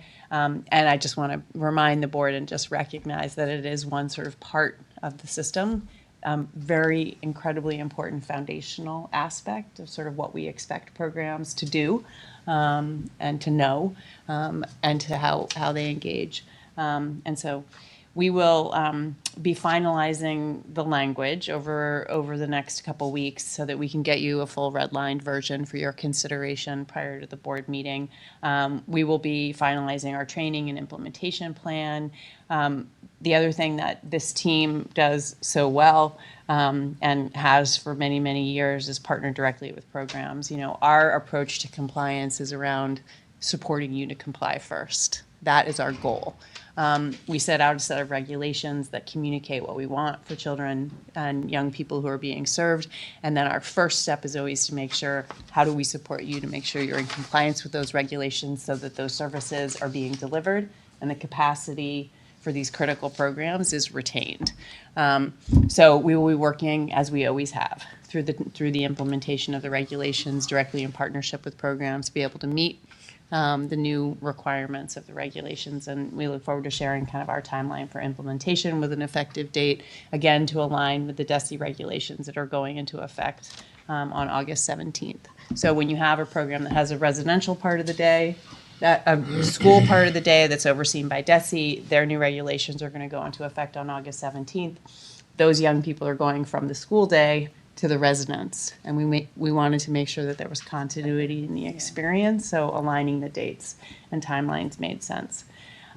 So we will provide that new redlined version of the regulations. We're aiming for 2 weeks before the next board meeting to get them to you so that you have a chance to review them, and we hope for your consideration to vote to promulgate those regulations. Meantime, we'll be assessing the sort of information technology needs that are going to have to happen within our system to support our licensing team and also sort of our visiting and compliance and monitoring. And thankfully, the work group has agreed to stay with us. So, you know, regulations set out what we want often, and there is much more detail that is often needed in policy and procedure to help programs know what that means in practice and what it looks like. So we'll be continuing to work with them to define those policies and procedures to support them in the implementation of the new regs. So this has been a long road. We are reaching a really, really important milestone. And there's the work sort of meaningfully begins in some ways once the regulations go into effect. So we look forward to staying in touch with this team about how things are going in partnership. Can I just say thank you? And I think I've said that along every step of the way, but I'm just looking back at the timeline. It's been a bit since you all have been in front of us through this process. And I think when we started this process, I just remember us sort of all taking a step back to say, like, wow, this hasn't been done in a long time. And this administration, Commissioner, under your leadership, this team in front of us, you're doing it, and you're awfully close to kind of getting it done and doing what was long overdue and in a thoughtful way. And Tim, I just appreciate your leadership and just hearing actually the way that you took the feedback. I think sometimes people think that asking for feedback is just like part of the process, but we don't really do anything with it, and it's clear that you all did, and we're thoughtful about how you approach that. And so to those that provided feedback, thank you. But I just, again, I am thinking of Hajai's comment earlier, but like when you need a navigator, that means it's complex. This sort of needs a navigator because it is complex, right? And we have sort of one piece of a much bigger system with a lot of sister agencies and a lot of different people, and you all have shown leadership in making sure that our piece of this is stronger as a result in just a couple of months from now. And so just thank you again, and we'll say thank you again when we do the next step, and then when we do the next step. But it has been a long time coming, and it has not been lost. You feel like regulars here, and I also think when we started this, there was like almost a comment of you hadn't been before the board, and so now you're regulars in front of the board, which might be a pain for you, but this is important work that the board needed visibility to, because it is an important part of our portfolio, and it's nice to see you all and just appreciate your leadership and getting us to this point.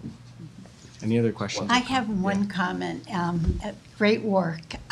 Just a very small detail going back to the broader eligibility about the physician. It says licensed physician or practitioner, and I'm wondering if we shouldn't make it clarify that the practitioner is a medical practitioner. That's what you meant, nurse practitioner, because it could be any kind of practitioner, right? So I would think saying nurse practitioner or medical practitioner would clarify that there. Thank you. George, do you have a comment? No, I was going to say well said. Oh, okay. It's not lost on me that 30-year-old regs take heavy lifts. So thanks for leaning into the work. Thank you. Carolyn had one, and then I'll go. Carol. So I have several comments. First, I'm sorry, because I was a young woman the last time these regs were done. And that's no longer the case, right? So I really look forward to seeing the red line, because I think I appreciate, because of my work in the disability community, right, and with DCF and with all of the different stakeholders, what a tremendous undertaking this really was, right? To update things, to get the feedback, to get things streamlined, and to bring it into, present day. I mean, I can't stress to the rest of the board what a huge undertaking that was. So I really look forward to seeing the red line version, and, congratulations to all of you. Thank you so much for all of the incredibly difficult work that this took, and that I fully appreciate. And bravo. So thank you. Thank you. Yeah, thank you all. This is really exciting. It looks like you have a phenomenally broad, sector of folks that you have worked with throughout this, which is really exciting to see. I was wondering if you could just speak a little bit more specifically about how the lived experience was integrated into that feedback process, because it sort of shows up as a value that we wanted to sort of center the experience of people who had lived through these systems. But I just was wondering, is there a specific way that they were engaged during this process? Because I didn't see them listed on the partner slide, but I imagine that they were, engaged in various ways throughout. So I'd just love to hear some more about that. Sure. Yeah, let Tim go. Sure, yeah. It was tricky, because as the commissioner pointed out, as far as our piece of this pie, so to speak, I think we leaned heavily on the OCA, DCF, the provider community to try and provide that for us. We did do some roadshows. We got out to programs. We had staff interface with kind of us as well as the past secretary, and had some meaningful conversations with people doing the work kind of in the moment. But I think a lot of the other feedback we were getting was really reliant on trying to make sure, as we met on a regular basis with the work group, going back and calling that out. We also have an opportunity currently, and I don't know how much response we've gotten for our own internal committee for folks to join families in the community. We had Aisha come to a couple of our meetings with our provider work group and really promote it and say, hey, please have your folks come and join EEC. And it's a bit of an education, I think, for folks to know who we are, the actual consumer. I think the OCA puts it very well, or put it very well, that the parent or the consumer or the child don't know that there's all of these people at this table. It's kind of one experience. So pulling that apart without diving directly into it, I think was the balance that we had to strike. We didn't have the direct access necessarily, but I think we're building that. I think we're trying to make sure folks are at the table to continue to provide feedback. And I would add too, I think throughout the monitoring and renewal process that the licensors do, they're constantly receiving feedback when they're doing the interviews with the residents. So they're getting that information. So I do believe that the licensors were taking that information back to the table when we were developing the regs and all that. So I think it might not have been as formal, but it was more of an informal way of obtaining the information. So just to sort of reiterate what Tim was saying is that we are creating our first ever family advisory committee, and we've been very intentional about making sure that we're recruiting families who have lived experience in our residential system as well as in the childcare system. So that will be like a future avenue to be able to have that. But I wonder if you all could speak a little bit to what we did in the regulations about making sure the experience and the voice of youth is heard during their programmatic experience, because that felt like something that was very important to us as we made revisions and how that shows up in the regs. Well, I think Joe was touching upon, so every time a licensor goes out to a program, we don't just like look at records and checklists, we actually engage with the youth who are in the program. Depending on the population, you know, sometimes it's just a lot of observation in terms of trying to understand from their perspective what their environment is like, staff interactions with children, and then in like our group home programs with DCF, they're waving their hands to talk to us like, we can't wait to talk to you. What do you like about the program? We already know kind of like what some of the rules are. Tell us about what your experience in the program, and we incorporate that in all of our reports. So when we meet as a unit, we talk a lot about how are the visits going. Tell us what you're hearing, not only from staff, which is usually like, you know, we're struggling with staffing. What'd you hear from the kids? We don't like the food. You know, most of the programs, like that's what you hear. And then you go and you talk with the kitchen people to see what that's like, and can kids be a part of menu planning? For the most part, it's just, you know, no program food is ever going to be as good as, you know, your mom. Some programs, though, you know, they do a great job. And we license, you know, DYS lockups who have their own like chefs, and so just really hearing from the youth and the residents that are in the program. That's our biggest, I think, way to gain information. And if they're not, you know, if they're nonverbal, really just sitting like in the milieu or sitting in staff meetings and hearing for yourselves like what that experience is like. Great. It's really crucial to be in it. Yeah. Great, thank you. Yeah. Any other comments, questions? Thank you all. Appreciate you all. Thank you. Thank you. Thank you. Great. Thank you. Thank you. See them again. We're invited back. Invited back. Oh, that's good. Like, oh, we're This invited is back. Happy Time to to be share. All right, we will now transition to our last agenda item on the family portal update. Yeah.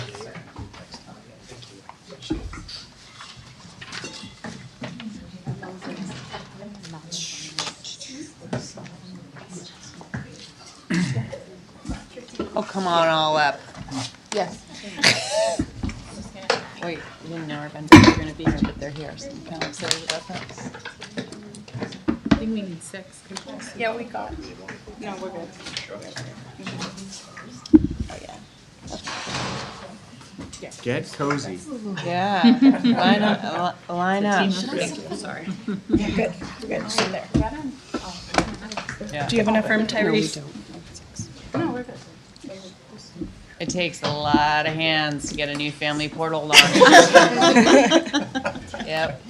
All right, I want to welcome this broad team up here to talk a little bit about our IT modernization work in general, and particularly today we're focused on our family portal work. I will let them introduce themselves in a minute, and they represent a really big cross section of the organization. And happy to welcome our vendors from NAVA, Public Benefits Corporation, who've been a partner in this work with us.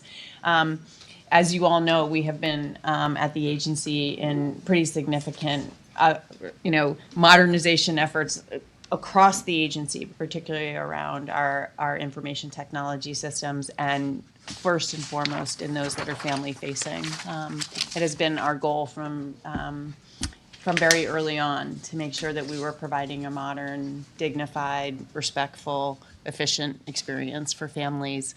That required moving from a pretty outdated and multi-pathway, paper-based, in-person system.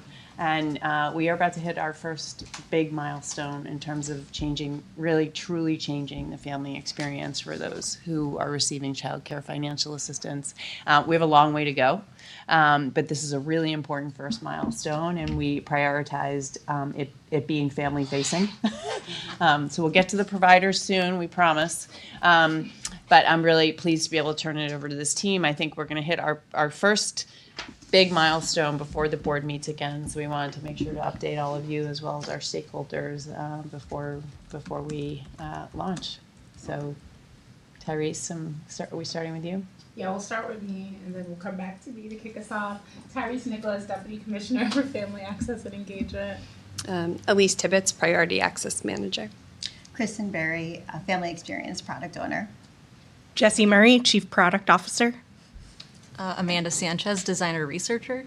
Ian Johnson, a Product Manager.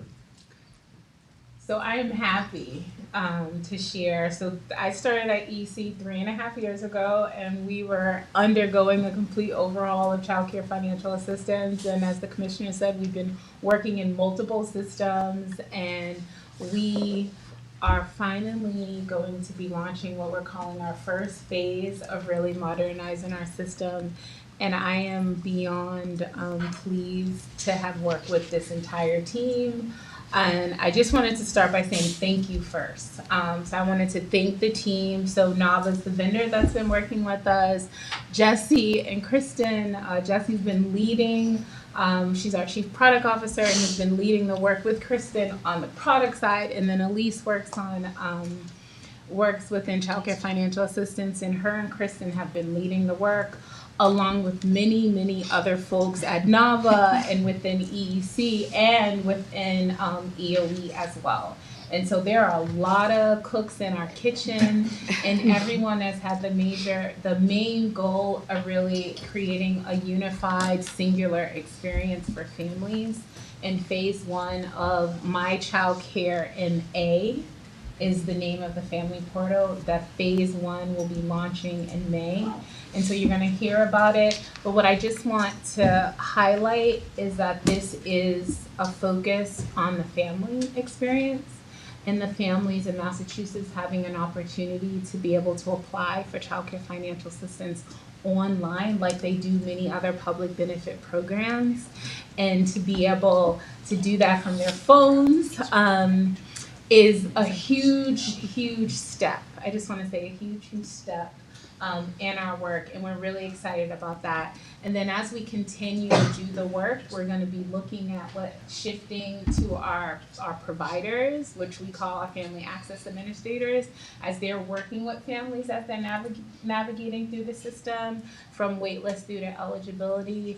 And we know that this is going to be a long process, right? A long process of change. And we're looking forward to what's to come. So I'm gonna stop talking.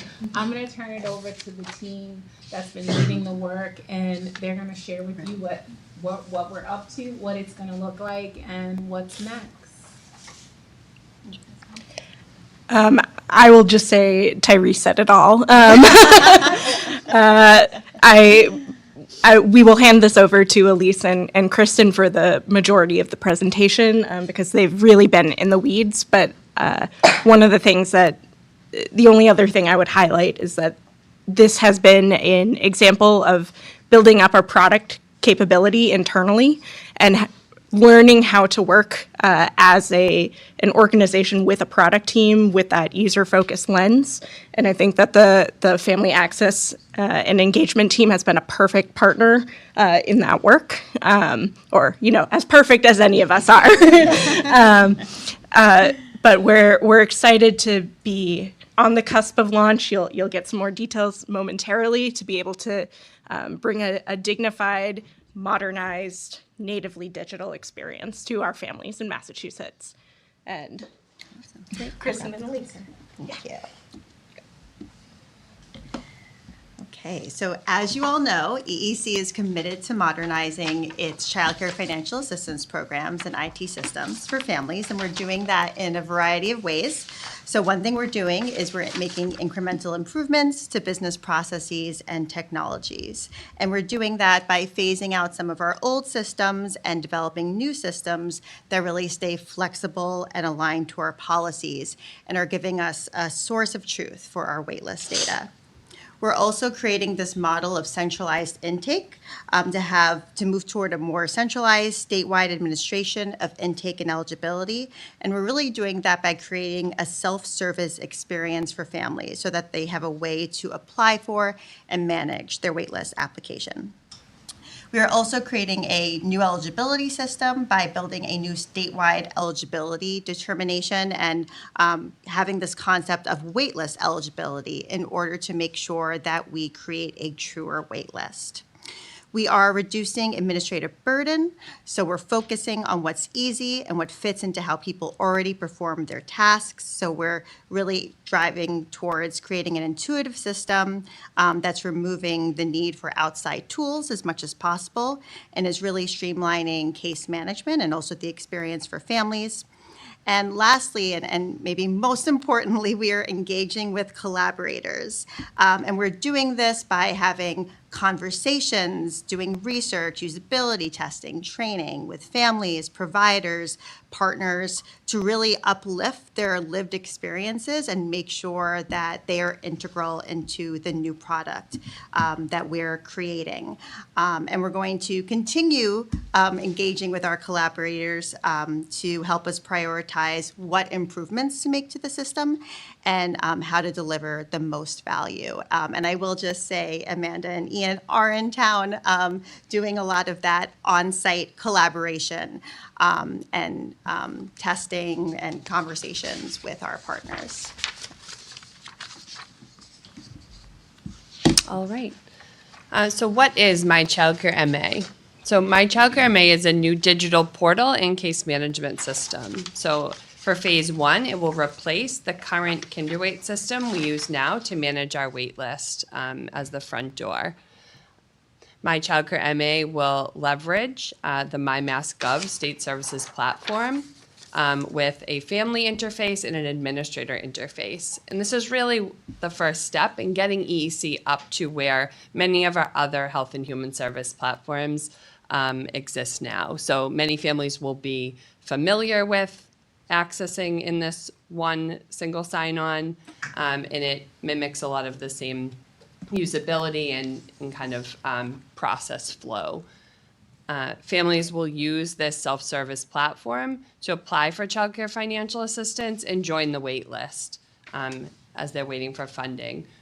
They'll be able to upload their wait list application documents, see their status on the wait list, and start to receive communications from one system. So no longer from different administrators, from different email addresses. They'll really start to get communications from administrators from one place.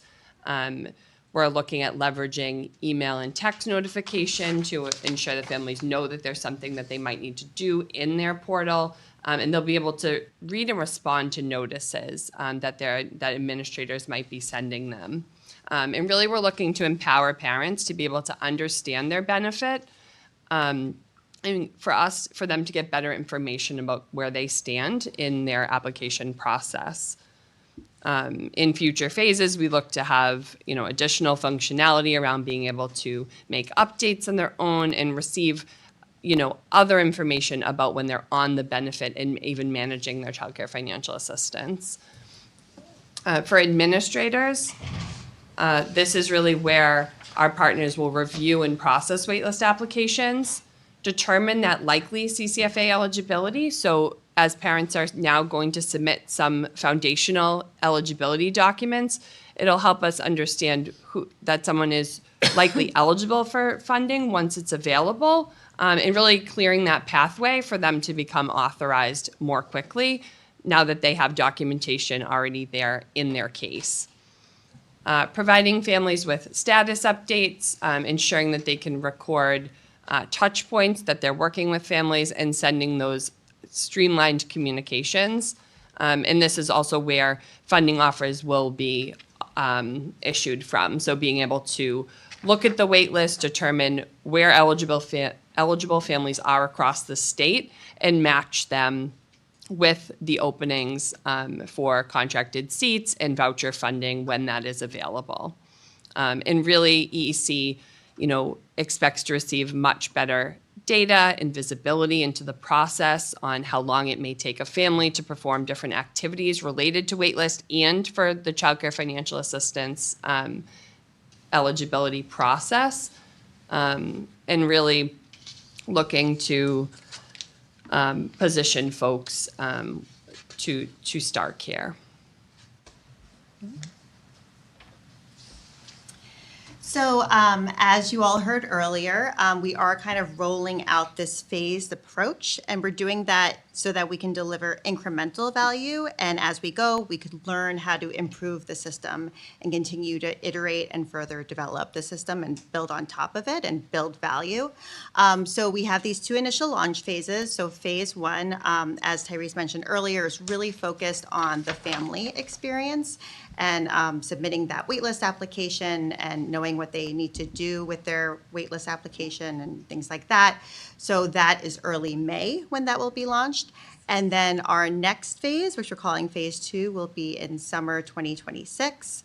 And during that phase, we're going to continue really focusing on the FAA experience on the case management side of things.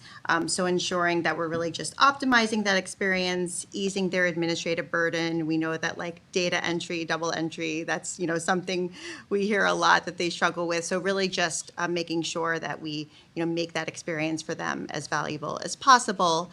And then beyond summer, we're going to continue making rolling updates through funds that we have through June 2027. So a lot more that we're really excited to do that we already kind of have a pulse on. And of course, like once we launch phase one and continue to learn, we're going to be able to prioritize the changes and updates we want to make. We're also making sure that this system is accessible. So all portal functionality is going to be accessible on a mobile device, whether that's phone or tablet, different internet browsers, standard laptop. And then we are also going to have the application content and all of the app content translated into English, Spanish, Portuguese, Haitian, Creole, Russian, Arabic, and simplified Chinese. Great. All right, so what's next for families? So after May 6th, families who are newly applying for Child Care Financial Assistance will have access to this self-service application. So we are making updates to our website and our partner materials and kind of rerouting parents to have this option to apply through the new family portal.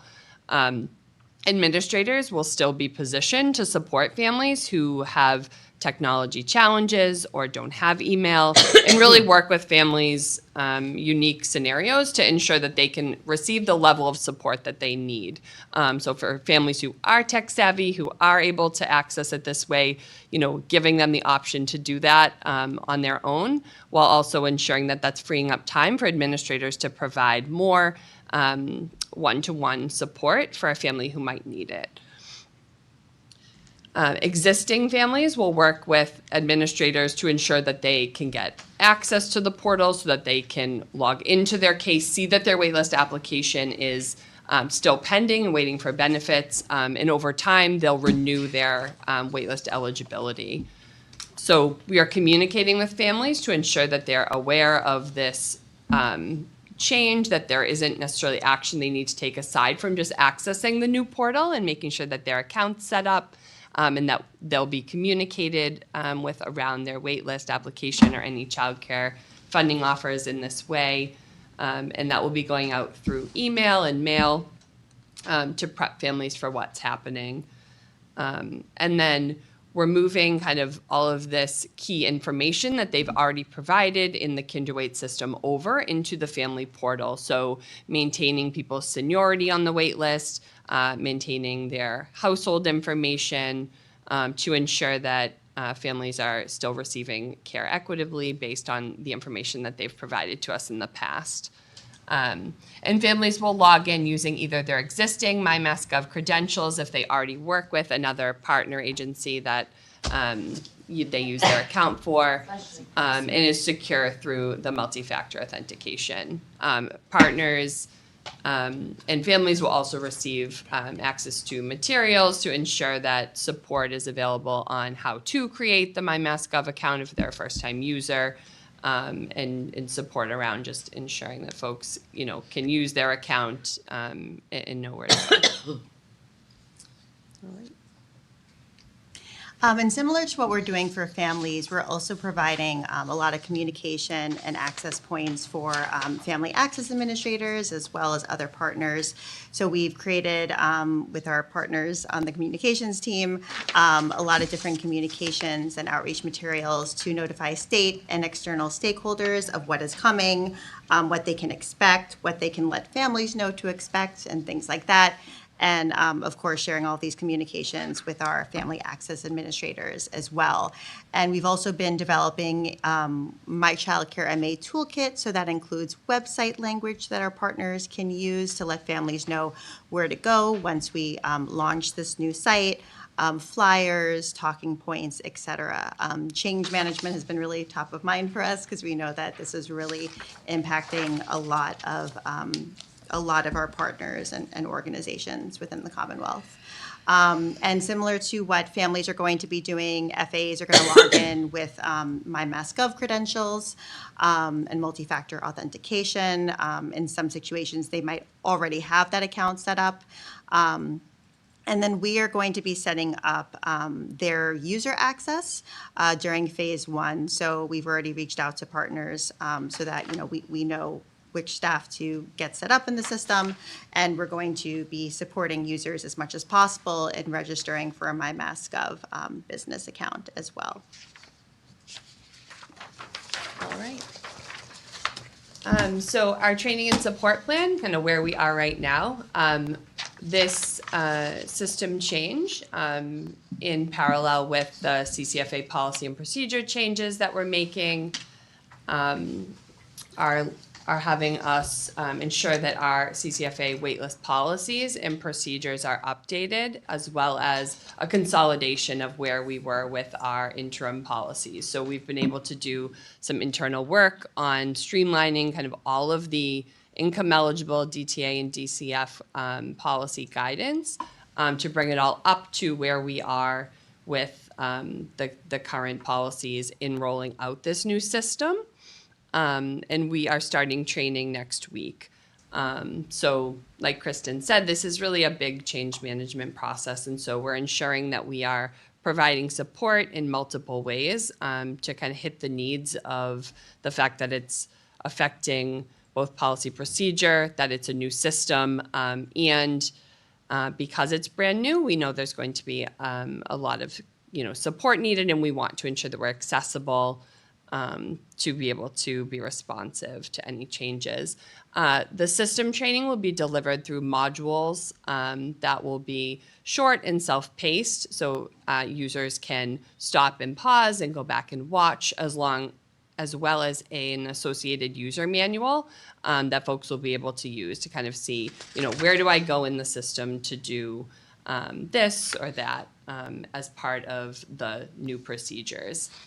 And we're creating weekly space for our administrators. So this is Mass 211, our CCR&Rs, and our contracted providers to bring questions, issues, or receive support around kind of any of this, big launch, and throughout to ensure that folks can troubleshoot with their peers and with us and with our vendor to make sure that the system's working as intended and we can support them.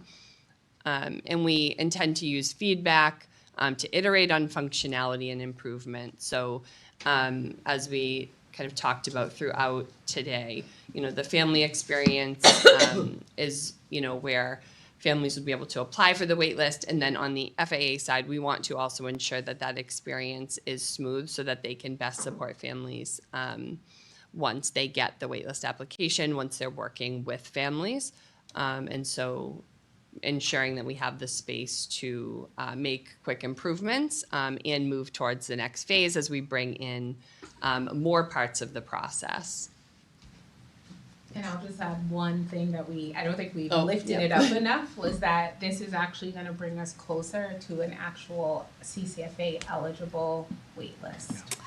And so a big part of this launch is that it is determining likely eligibility. We will be collecting income data, household information for us to actually have an eligible wait list. And that was something that's something we've been talking about here for a number of years at the board. And it will bring us closer to what, for us to know exactly how many eligible families are out in Massachusetts and have applied and are on our wait list. And also it'll be one place where all the data lives, right? We'll be able to see the information. We'll be able, any FAA, any family access administrator will be able to see documents that have been submitted for a family. So a family will not have to be submitting things multiple times to different organizations that are working with EEC for the determination of childcare financial assistance. And we've talked about this with the board too. So obviously having the data be clean and ready to go is so important. When we open up access and we have, 300 old records, so we're sending 300 letters or reaching out to 300 families, and that's just lost time in terms of who could be enrolled in childcare financial assistance. So a much more real-time, up-to-date will just increase efficiency for everyone involved in the system as well. So, as well as probably give you all a better count of how many families are actually in need and waiting. Great progress. Yeah. It's amazing. Yeah. All right.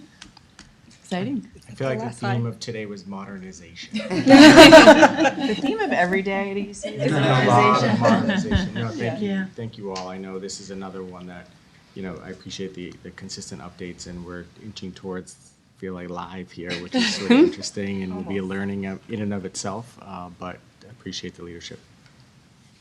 I really appreciate the centering of the family's experience in this, and really excited for this next step forward. It's one of these things that we've been talking about for years, and I'm just so excited to see it moving forward and to see the care that you all have taken with it. It's going to be really exciting. So thank you. Exciting. Thank you. Thanks. All right. Thank you. Thanks. With no other business on the agenda, we will be in the Central Mass region. Central Mass. Stay tuned. Next Where? May. Yeah. Stay tuned on location. But with that, I would make a motion to adjourn. Can I have a second? So moved. All those in favor say aye. Aye. Opposed? Great. See you in May. Have a great day. What a good.